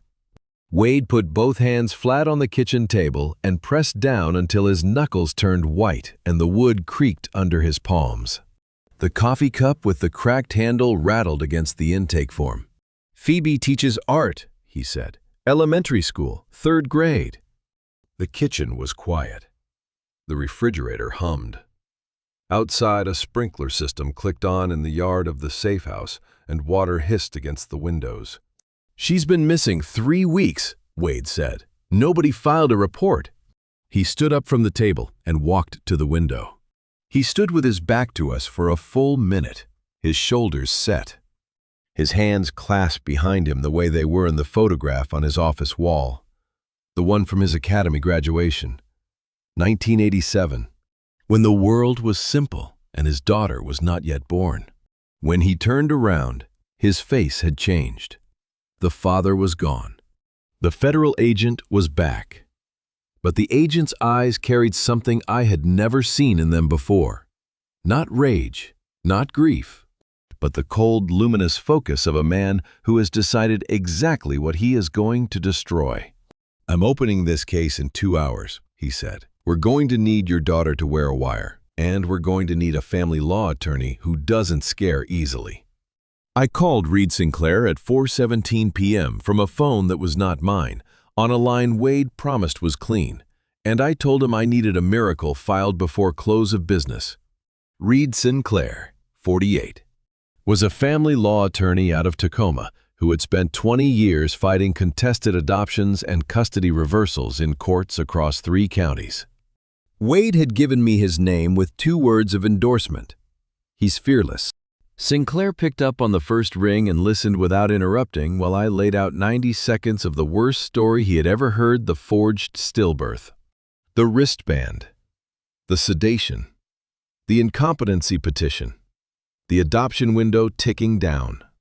He was quiet for 3 seconds. Then he spoke the way surgeons speak when they have assessed the damage and are deciding where to cut. "Mr. Langley, if that adoption finalizes, your grandson becomes someone else's child on paper. Reversing it means a federal challenge, DNA litigation, and 18 months minimum, maybe 2 years. "We don't have 2 years, I said. "We have about 56 hours. 18 months. 2 years. That is how long the law takes to undo what a forged wristband does in 3 seconds. A clerk stamps a file. A judge signs an order, and a child's identity is rewritten in ink that takes longer to dissolve than the marriage that created him.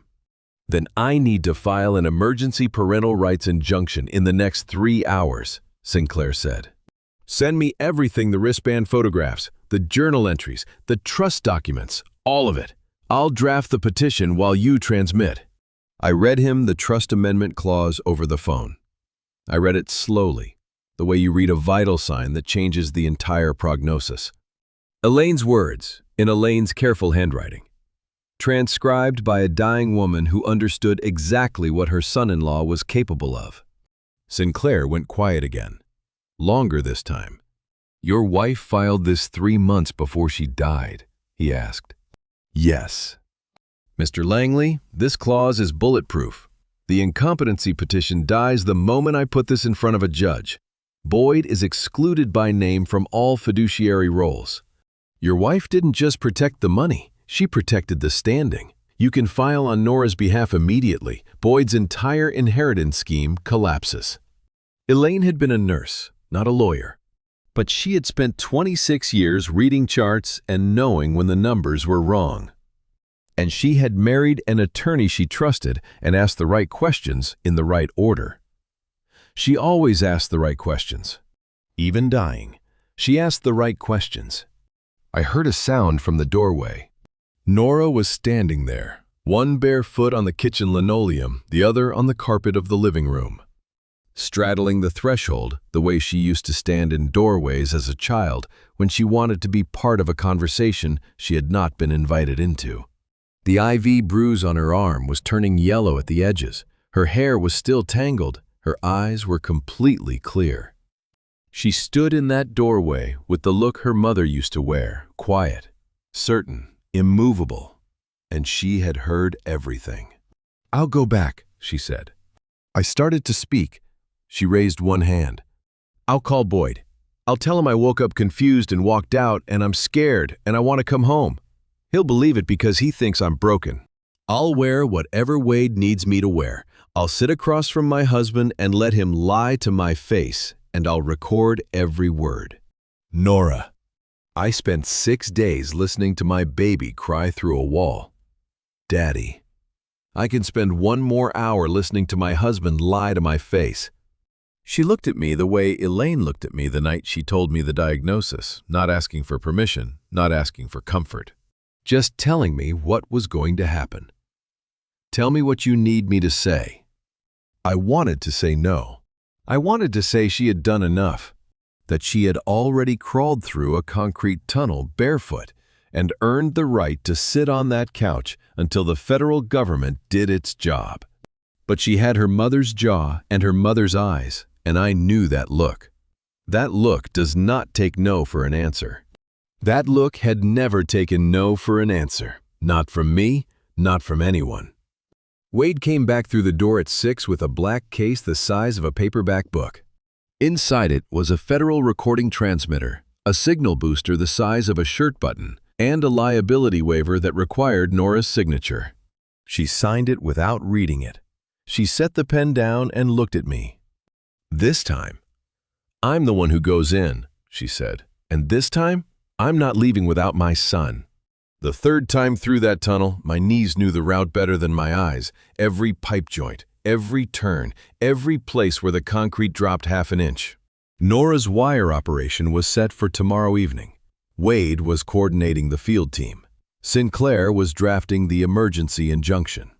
My job was simpler and more dangerous. Go back inside, find the files, photograph everything, and get out before the night attendant's 4 a.m. round. I had 90 minutes. I came up through the ceiling hatch and turned left instead of right. The treatment corridor was behind me. Ahead, through a fire door propped open with a rubber wedge, lay the administrative wing, a narrower hallway with carpet instead of vinyl and framed certificates on the walls.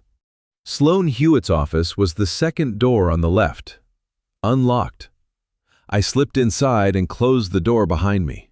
The room smelled of printer toner and hand sanitizer. A desktop computer sat in sleep mode, its fan humming. 2 4-drawer filing cabinets stood against the back wall. Gray metal, government surplus style. On the wall beside them hung a large desk calendar, not a medical schedule. The entries were color-coded in 4 colors: green for intake, yellow for consent, red for transfer, blue for finalized. The blue squares outnumbered everything else by a ratio that made my stomach turn. Dozens of them, months and months of blue. Criminals who keep clean desks keep clean files. I opened the first cabinet. The top 2 drawers held active case folders, each one organized with the precision of a hospital chart. Every folder contained the same documents in the same order: a forged stillbirth certificate, a sample hospital wristband in a sealed plastic bag, adoption placement paperwork pre-filled with the buyer's information, and a fee ledger showing deposit, balance, and payment method. The folders were alphabetized by the birth mother's last name. Under L. Langley. Nora. Fee the same number I had heard through the window. Status consent pending. Transfer date blank. They had a folder for my daughter with a price already printed on the ledger line.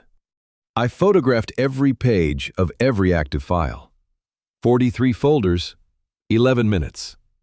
My phone's storage indicator dropped from 14% to 6%.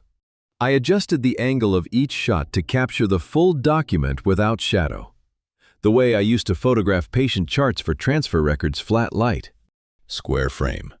Every word legible. Some habits from 28 years of ambulance work save your life. Some save other people's. The bottom drawer was locked. A small brass lock, not a padlock. A desk-style cylinder that would have stopped a curious secretary, but not a man with a pry bar and a reason. I wedged the flat end into the gap above the lock plate and leaned my weight into it. The metal bent, the lock popped, and the drawer slid open. $23.4 million.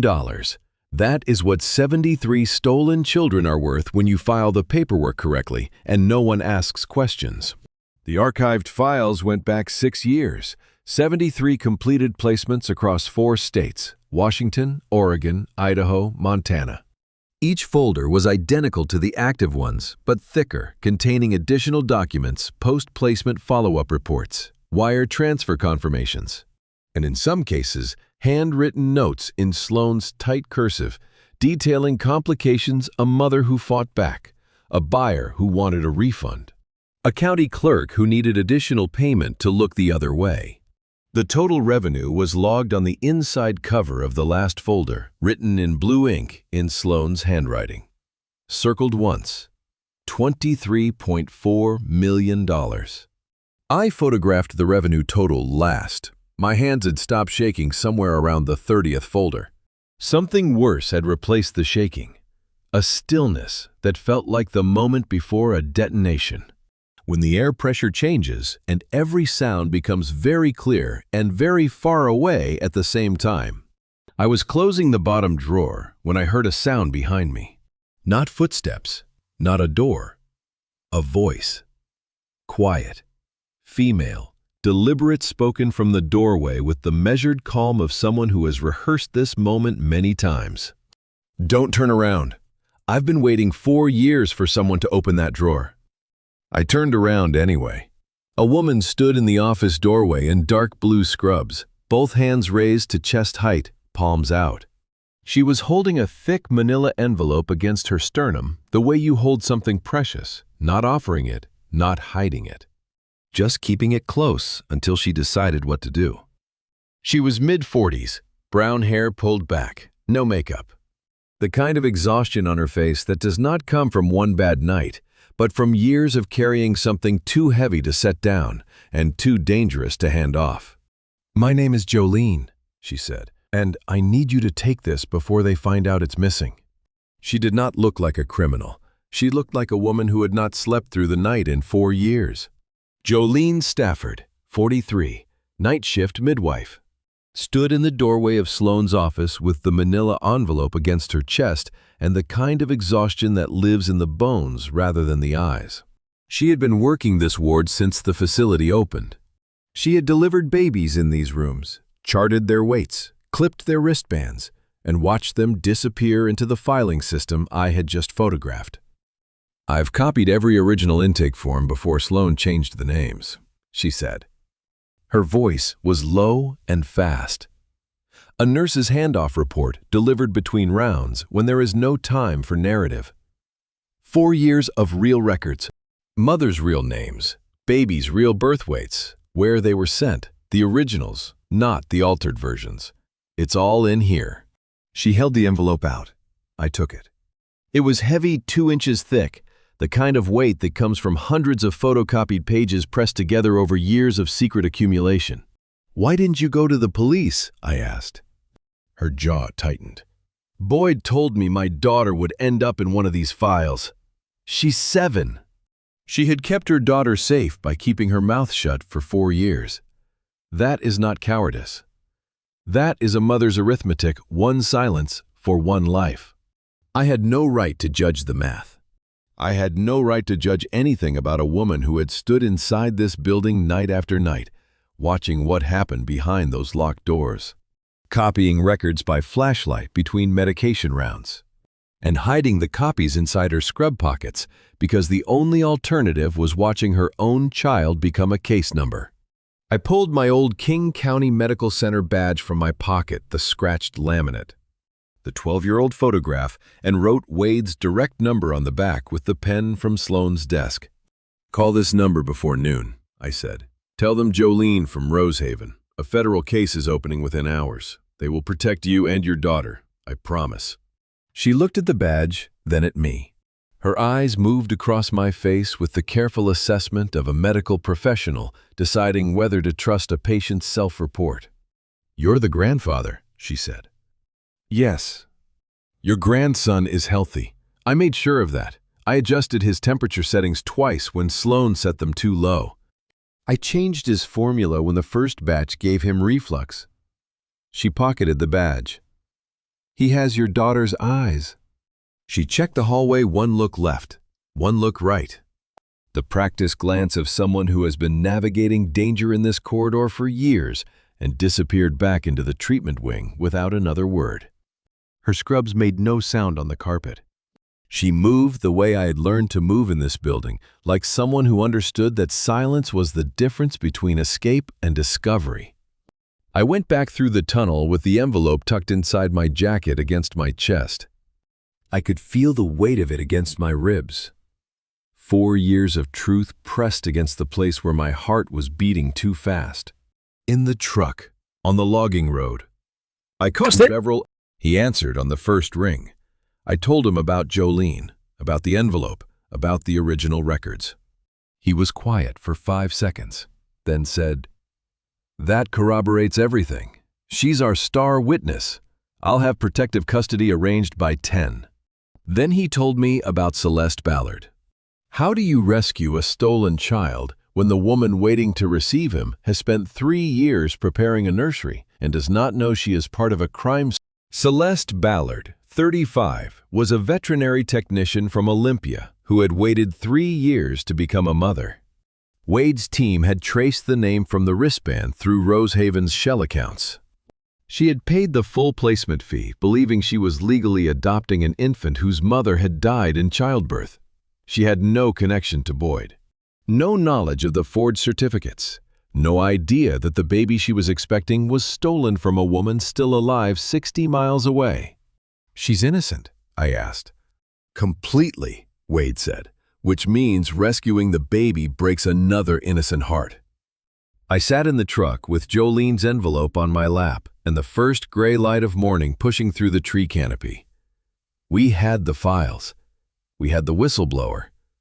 We had the wristband photographs and the trust amendment and 73 archive folders proving 6 years of operation.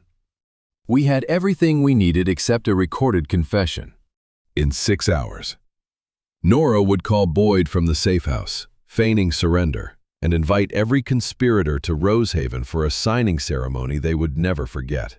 Wade pressed the transmitter flat against the inside of Nora's collar and asked her to say something, anything, so he could check the signal. She said, "Testing, 1, 2, 3. My husband is a monster."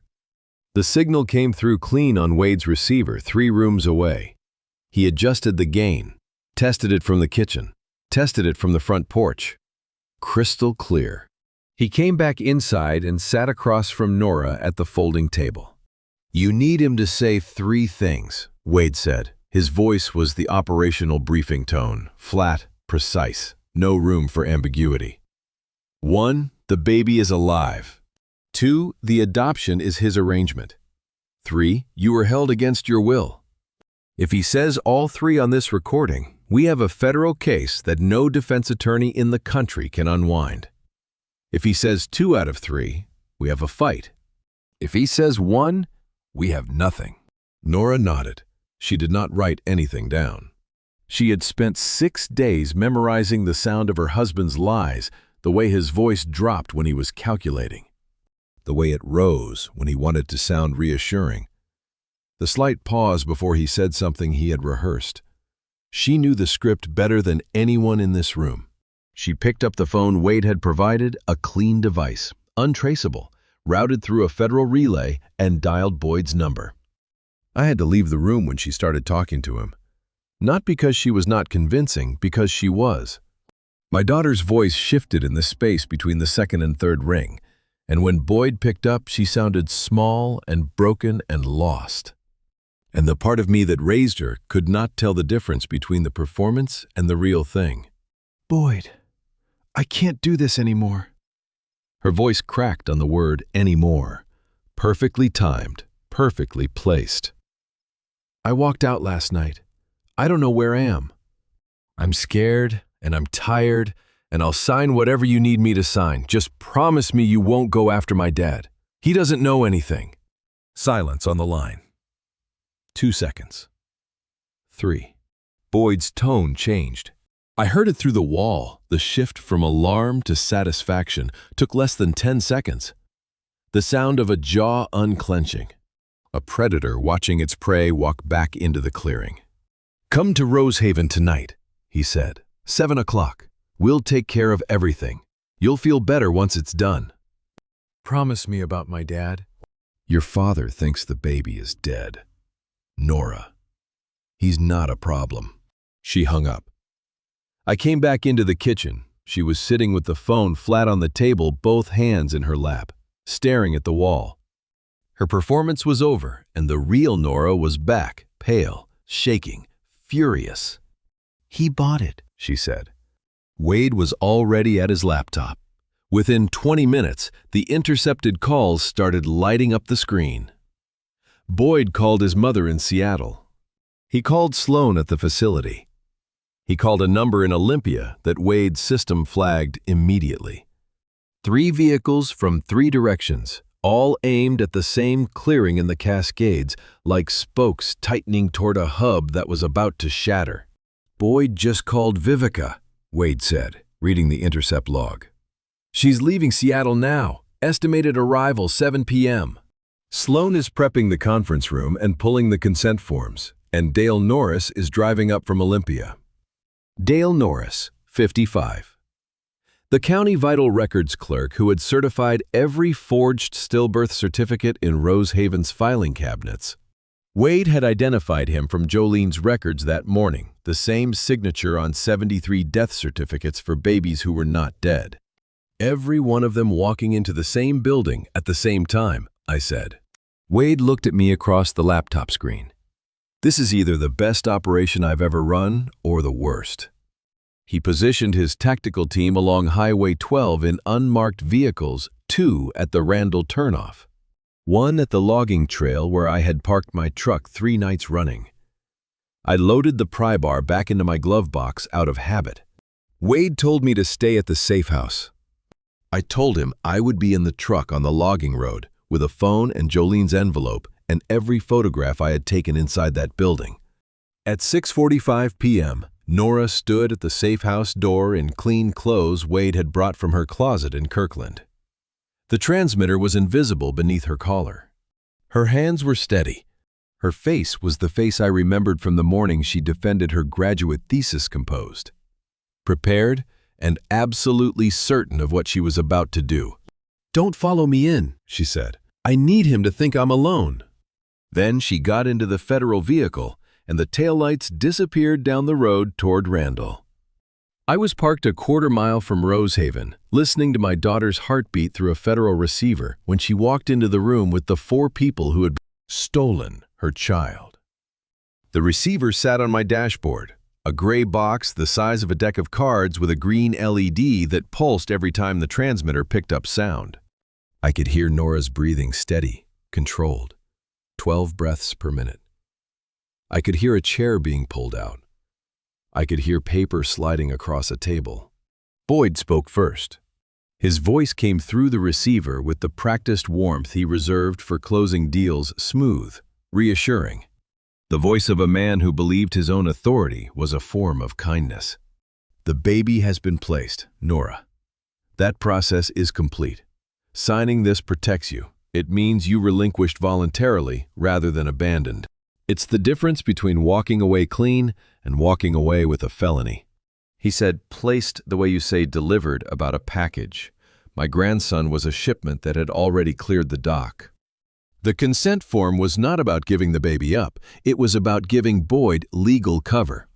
My daughter's signature would transform her from a victim into a willing participant, and every crime Boyd had committed would vanish into a sealed court record.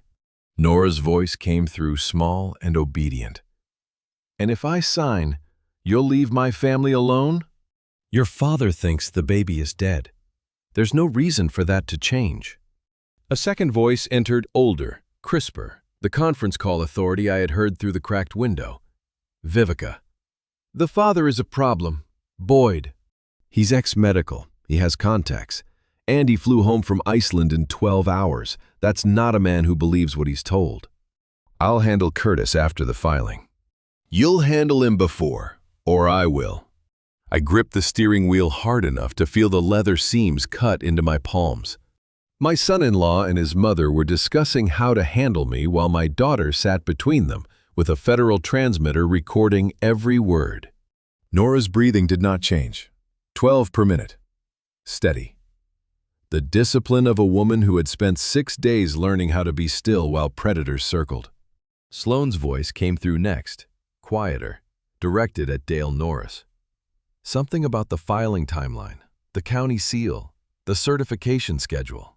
Dale answered in monosyllables, "Yes, tomorrow morning." He sounded distracted. 2 words on a screen. That is all it takes to turn a controlled federal operation into a hostage situation. I did not see Dale check his phone. I heard the faint buzz of a notification, a pause in his breathing, then the rapid, soft tapping of thumbs on glass. Through the receiver, the room's ambient sound shifted. A chair creaked. Someone stood up. Vivica's voice changed. The boardroom polish vanished, and something harder took its place. The voice of a woman who had built a criminal empire behind a charity letterhead and had contingency plans for contingency plans. "Nobody leaves this building. We have a problem." I heard her footsteps cross the room, 4 steps. Deliberate, unhurried.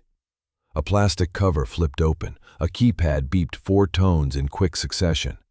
Then, a sound I felt more than heard, a deep mechanical thud that traveled through the ground and up through the truck's chassis. Electromagnetic locks engaging across every exit, every window, every door in the building. The treatment wing where women were sleeping behind deadbolts. The incubator room where my grandson was breathing in blue light. The conference room where my daughter was sitting with her hand still flat on an unsigned consent form. Sealed, all of it. The green LED on the receiver kept pulsing. Nora's breathing stayed at 12. Through the speaker, I heard Vivica giving orders with the efficiency of a woman who had rehearsed this scenario. Boyd, get the baby. Move him to the vehicle bay. Sloan, destroy the active file shredder. Then, burn bag. Dale, call your contact at the county and retract the filing before it processes. And someone find out how that woman got back inside this building without a vehicle on the camera feeds. Chairs scraped, footsteps scattered. Boyd's voice receded toward the hallway, toward the treatment wing, toward the incubator room. Then I heard Nora's chair push back. A pause, and my daughter's voice, very quiet, very steady, carrying the particular calm of a woman who has already decided she is not afraid. I didn't come alone. I was out of the truck before the sentence ended. The pry bar was in my hand. The utility panel was 300 yards through the fog. Wade's tactical team was already moving on the perimeter. I could see flashlight beams cutting through the tree line from the east. Boyd was heading for the baby. I was heading for the tunnel. I was through the utility panel and up the ladder before the lockdown echo finished. Because Boyd was heading for the incubator and I knew the route better than he did. The electromagnetic locks had sealed the exterior doors, but the interior hallway was open. The lockdown was designed to keep people from leaving, not from moving between rooms. I came up through the ceiling hatch and ran. The fluorescent half-light of the treatment corridor stretched ahead of me. The same 10 doors on each side, the same deadbolts, the same vinyl floor. I had walked this hallway 3 times in the dark. Now I sprinted it in 7 seconds and positioned myself in the incubator room doorway with the blue glow at my back and my grandson behind me. 30 seconds later, Boyd rounded the corner from the West Wing stairwell carrying a black duffel bag. He saw me and stopped. The bag dropped an inch in his grip. "Curtis, how did you—" "The same way I got in the first time, and the second, and the third." His face rearranged itself, confusion to calculation to something that looked almost like respect. Except respect requires a conscience, and Boyd had traded his for a filing system. "Step away from the incubator. Curtis, this doesn't involve you. That's my grandson. Everything about this involves me." He stepped into the room. I did not move. I used the voice I had used for 28 years in the back of ambulances when a parent was holding a seizing child and could not let go, low, steady, measured, giving the other person nowhere to escalate and nothing to push against. I called him son. Let me tell you why. Because the word disarms a man faster than a fist. It reminds him he was someone's child before he became someone's monster. I had talked down fathers who were cradling dying infants, and mothers who were screaming into oxygen masks, and paramedics who had lost patience and could not stop compressing. Boyd was not the hardest conversation I had ever had. "Boyd, the files are photographed. Every folder in Sloan's cabinet. The wire is recording it, has been recording since Nora walked through your front door tonight.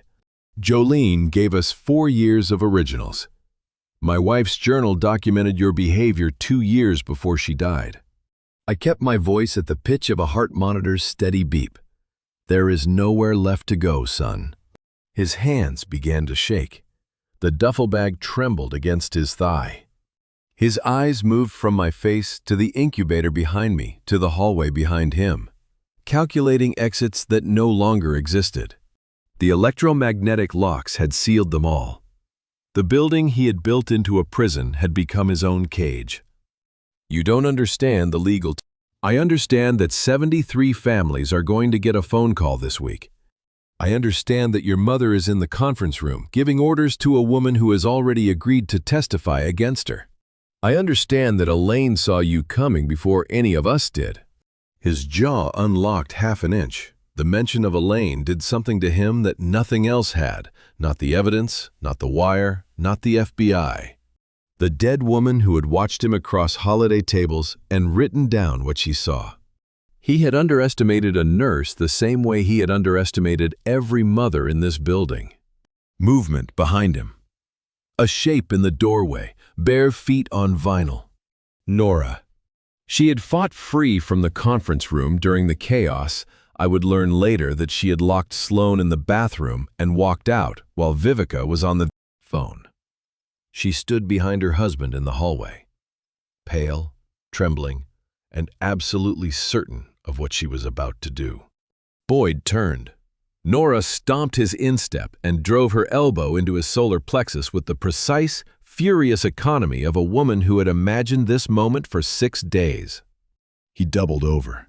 I caught his shoulder, put him on the floor, and pulled his arms behind his back.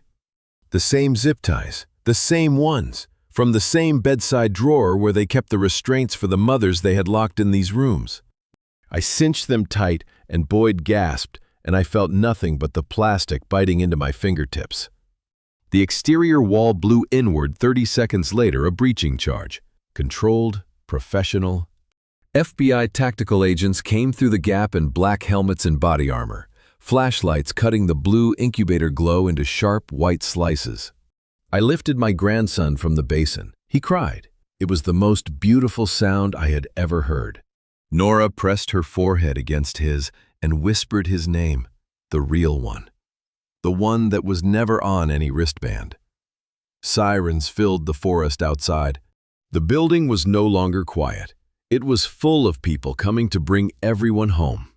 The agents moved down the hallway, opening every deadbolted door, and behind each one was a woman who had been told the world had forgotten her.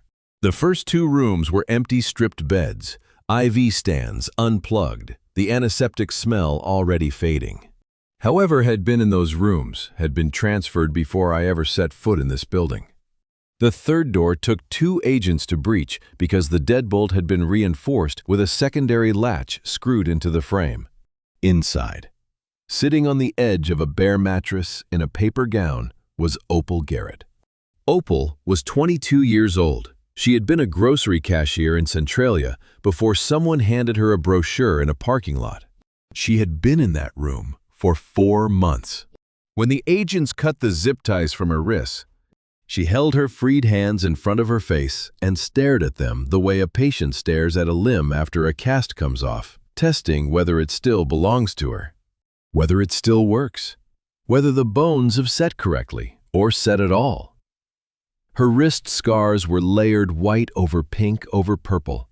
4 months of restraints applied and removed and reapplied. She did not speak, she did not cry, she just looked at her hands. The fourth door held a woman who was asleep and did not wake when the agents entered. The medics took over. The fifth door was different. Phoebe Ellsworth, 28, elementary art teacher, Wade's daughter. She was standing when they opened her door. Standing. She had kicked a hole in the drywall near the baseboard, a ragged gap the size of a cantaloupe, and had been breathing fresh air through it for 3 weeks. Her knuckles were split, her bare feet were bruised from kicking plaster. Her dark eyes, her father's eyes, were swollen but burning with something that sedation had not been able to reach. 3 weeks in a locked room, and she had fought the building itself with her bare feet. That was Wade's daughter. That was the girl who painted murals on classroom walls every September and whose third graders called her Miss Ellie. She had not stopped fighting. Wade filled me in on the rest later that morning. Down the corridor, the administrative wing was being cleared. Viveka Farrell was intercepted at the rear exit carrying a laptop bag and 2 burner phones. She did not run. She did not raise her voice. She straightened her jacket as they cuffed her and asked for her attorney before they finished reading her rights. 61 years old, silver hair undisturbed. And she managed the room even in handcuffs, the same composure she had used to chair board meetings and approve forged certificates on the same afternoon. Sloane Hewitt was found in her office, seated behind her immaculate desk with her eyes closed. When the agents entered, she did not open them. She said, "The offshore accounts are in the second drawer. I'm done." Wade told me she said it the way a patient says enough to a nurse adjusting a morphine drip quietly. Completely, with nothing left to protect. Wade's phone was buzzing with reports from the simultaneous raids. 3 facilities linked to the network shut down in Oregon, 1 in Idaho, 1 in Montana. Federal agents moving through buildings that looked like Rosehaven, the same painted bars, the same inward cameras, the same filing cabinets full of stolen names. But Wade was not reading his phone. He was walking down the treatment corridor in his federal vest, passing each open door, his boots steady on the vinyl, his face set in the operational mask he had worn for 25 years. He passed the first room, the second, the third where Opal was being wrapped in a blanket by a medic. The fourth, he stopped at the fifth. Phoebe saw him through the doorway. Her split hands dropped to her sides. Her bruised feet shifted on the floor, and she said one word. "Dad!" One syllable. The word landed in that hallway like a grenade with a 3-week fuse. Wade Ellsworth, 62 years old, senior special agent, Crimes Against Children Unit. The man who answered terrible phone calls without flinching and listened to confessions without blinking, and had held my arm in a government kitchen at 4 in the morning without shaking fell. I do not know another way to describe it. His knees hit the vinyl floor and his arms went around his daughter, and the composure he had carried for a quarter century left him entirely. And the sound he made was not a word. It was the sound a man makes when the thing he was most afraid of not finding turns out to be alive. I stood at the end of the hallway with my grandson against my chest. The baby was quiet now. The sirens outside had faded into radio chatter and boot steps and the organized chaos of a federal operation winding down into evidence collection. Dawn was pushing through the barred windows, painting cream-colored light across the floor. On my grandson's ankle, the wristband still carried the wrong name. The DNA results arrived on a Tuesday afternoon in an envelope so thin it seemed impossible that it could carry the weight of an entire identity. 48 hours after the raid, while Rosehaven was still being processed as a crime scene and the network's linked facilities were being dismantled across 4 states. A federal lab courier handed me a single sheet of paper in a hospital waiting room. 99.97% maternal match. The baby was Nora's biological son. The number confirmed what I had known since the moment he gripped my finger in the blue light. But the law requires ink on paper before it believes what a grandfather's hands already told him. A nurse in the pediatric ward peeled the old wristband from his ankle, the one that read Celeste Ballard, the one that had started everything, and fastened a new one in its place. Same ankle, same baby, different truth. The correct birth date, the correct time. The correct mother, Nora Langley Farrell. Nora watched without blinking until the clasp clicked shut. And then she exhaled, the way a person exhales after holding their breath underwater for longer than they thought possible. A wristband is a small thing. Plastic, ink, adhesive. A clasp no stronger than a paperclip. But the wrong name on one can steal a life, and the right name on one can give it back. I kept the old wristband. I closed my fingers around it and put it in my jacket pocket. Maybe because proof of a lie is also proof that the truth survived. The trial convened 6 weeks later in the Western District of Washington Federal Courthouse in Seattle. I sat in the gallery behind the prosecution table with Nora and the baby. Reed Sinclair sat 1 row ahead of us, his legal pad open, his emergency injunction already filed and granted. The adoption had been voided before Boyd's arraignment. The prosecution's case took 4 days. Jolene's original records, my photographs from Sloane's filing cabinets, the 32 seconds of audio from the cracked window, the full wire recording from the signing room. Sloane Hewitt's cooperating testimony, delivered over 2 days with her eyes fixed on the table, her voice flat and thorough, answering every question with the precision of a woman who had decided that the only thing left to protect was the truth. The wire recording played for 11 minutes in a silent courtroom. Boyd's voice filled the space, explaining to his own wife in measured legal language why their son would never come home and why she should be grateful for the opportunity to sign away her rights. The jury did not move. The judge removed her glasses and set them on the bench. Nora held the baby against her shoulder and listened to every word without looking away. 32 years. Say that number out loud. That is how long Boyd Farrell will spend inside a federal facility for kidnapping, infant trafficking, wire fraud, and conspiracy. The judge read the sentence without emphasis. The way judges deliver numbers as though the weight belongs to everyone else in the room. Vivica Farrell received 28 years. She stood when the sentence was read, adjusted her jacket the way she had adjusted it when the agents cuffed her at Rosehaven's back door, and sat down without expression. 28 years for the woman who had built a criminal enterprise behind a charity letterhead and had asked for her attorney before the handcuffs clicked shut. Dale Norris received 12 years for falsifying 73 vital records across 6 years. He wept. He was the only one who wept. Sloane Hewitt received 8 years with cooperation credit. The judge noted her testimony had been instrumental. Sloane nodded once and was let out without speaking. Boyd did not turn around. I watched the back of his head for the full 30 seconds it took the marshals to lead him from the defense table to the side door. He walked past the gallery where his wife and his son were sitting, and he did not look at them. Not once. Not a glance. Some men cannot face what they have done. Some men were never capable of facing anything at all. The courtroom emptied slowly. Attorneys packing briefcases, reporters filing out, the quiet shuffle of people leaving a room where something permanent has happened. Nora stayed in the gallery. She held the baby in the crook of her arm and looked at the empty defense table and the empty chair where her husband had been sitting. Then she said something I did not expect.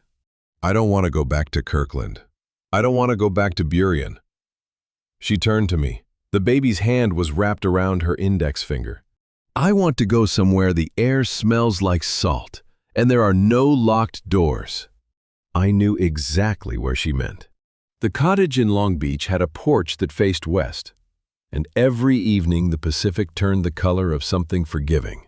We found the place 2 days after the sentencing, a cedar-sided rental with salt-bleached shutters and a yard that ended where the dune grass began. The windows opened. All of them. Nora checked every one before she agreed to sign the lease, pressing each frame upward with both hands, testing the hinges, feeling the ocean air move through the rooms. She did not say why. She did not need to. She painted the nursery herself. No hired crew, no scheduled contractors. She bought 4 gallons of pale yellow paint from the hardware store in Ilwaco and did the walls with a roller and the trim with a brush. Every window propped open so the breeze carried the paint smell out to sea. She said she never wanted to sleep in a room without moving air again. I did not argue. I built the crib. Reclaimed cedar from a salvage yard in Astoria Western Red. Tight grain. The same species that grew along the logging road outside Rosehaven. I sanded every board by hand and joined the corners with dowels instead of screws because I wanted my grandson to sleep in something that held together through craft rather than force. I placed it where the morning light reached first, beneath the window that faced the dunes. And the baby slept through the night with the sound of the Pacific washing against the glass. She named it after her mother. Of course she did. Wade called on a Sunday morning while I was sitting on the porch with coffee that tasted like salt air and something close to peace. His voice sounded 10 years younger than it had in the safe house kitchen. 73 identities restored. Curtis. Every one of them, 4 states, 11 staff indicted, full asset seizure. Phoebe's painting again. She did a portrait of the two of us, made me look thinner than I am. I could hear him smiling through the phone. It was the first time I had heard Wade Ellsworth smile in 25 years of friendship. Nora filed the nonprofit papers yesterday, I told him. She's calling it the Elaine Langley Foundation, Infant Identity Protection, Hospital Wristband Verification Protocols. The kind of thing that should have existed before any of this happened. Wade was quiet for a moment. The kind of quiet that carries weight. Your wife would have liked that. My wife planned for it. We talked for another 10 minutes about logistics, Jolene Stafford's protective custody transition, Celeste Ballard's counseling referral, the ongoing family court proceedings to restore legal identities to children who had been living under false names in 4 states. Then Wade said goodbye the way he always said goodbye, without sentiment, without fuss, just a quiet, talk soon, Curtis, and a click. 2 wristbands, one false, one true, both small enough to fit around a newborn's ankle, both powerful enough to determine a life. The correct one hangs on the nursery wall in a simple wooden frame that Nora bought at the same hardware store where she bought the paint. Nora Langley Farrell. June 9, 3:47 a.m. Every word true, every letter earned. The false one, the one that read Celeste Ballard. The one I found beneath a crib in a house in Kirkland on a day that feels like it belongs to someone else's life, sits in a dresser drawer in my bedroom. Elaine's drawer, next to her reading glasses and the lavender sachet that still smells like her side of the bed.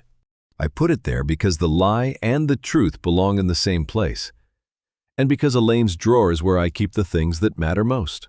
Proof that the lie existed. Proof that the truth outlasted it. Both resting beside the journal of a woman who saw everything coming and built the wall that held. The sun dropped below the Pacific and the porch went gold. My grandson was in my arms, wrapped in a cotton blanket Nora had bought at a shop in town. White, soft, no hospital logos, no institutional markings. He gripped my index finger the way he had in the incubator. The same palmar reflex, the same small, warm certainty. But the blue glow was gone. The locked doors were gone. The filing cabinets and the forged certificates and the price lists were gone. What remained was cedar and salt air and a baby who knew my hand.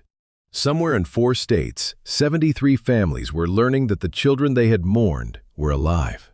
Somewhere in a federal facility, a man in a blue suit was staring at a wall and not turning around. And here, on this porch, one grandfather held one baby and understood the simplest truth he had ever learned. A wristband can lie to a hospital. It can fool a county clerk and a judge and a family 3 states away. But it cannot lie to a father who has carried newborns through the back doors of ambulances for 28 years. A wristband can lie to a hospital, not to a father. And to you listening to my story, remember this.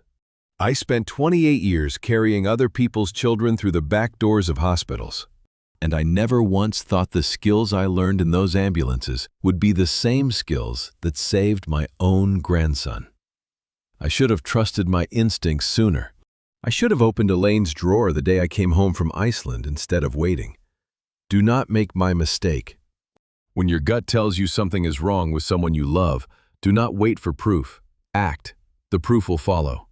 This was never a revenge story. Not really. People hear what happened and they call it a revenge story. A father's revenge story against the family that tried to destroy his daughter. But revenge is about anger. What I did was about love. It was about a mother who wrote warnings in a journal she knew her husband would find someday. It was about a daughter who spat out pills and refused to sign. It was about a friend who put his badge on the line because his own child was behind the same locked door. I believe God placed every one of those people in my path for a reason, Jolene. Wade, even Elaine's journal arriving exactly when I needed it most. That is not coincidence. That is grace. If this story moved you, I would love to hear from you. Tell me in the comments, what would you have done when you heard your grandson was stillborn and no hospital had a record? Would you have waited for Wade's 24 hours? Or would you have driven to Randall that same night? Share this story with someone who needs to hear it. And if you have not already, please subscribe so you do not miss the next one. Thank you for staying until the very end. It means more than you know. Please remember that certain details have been adapted for storytelling and emotional impact. The heart of this story, the lesson that a parent's instinct is the one record that cannot be forged, is what I hope stays with you.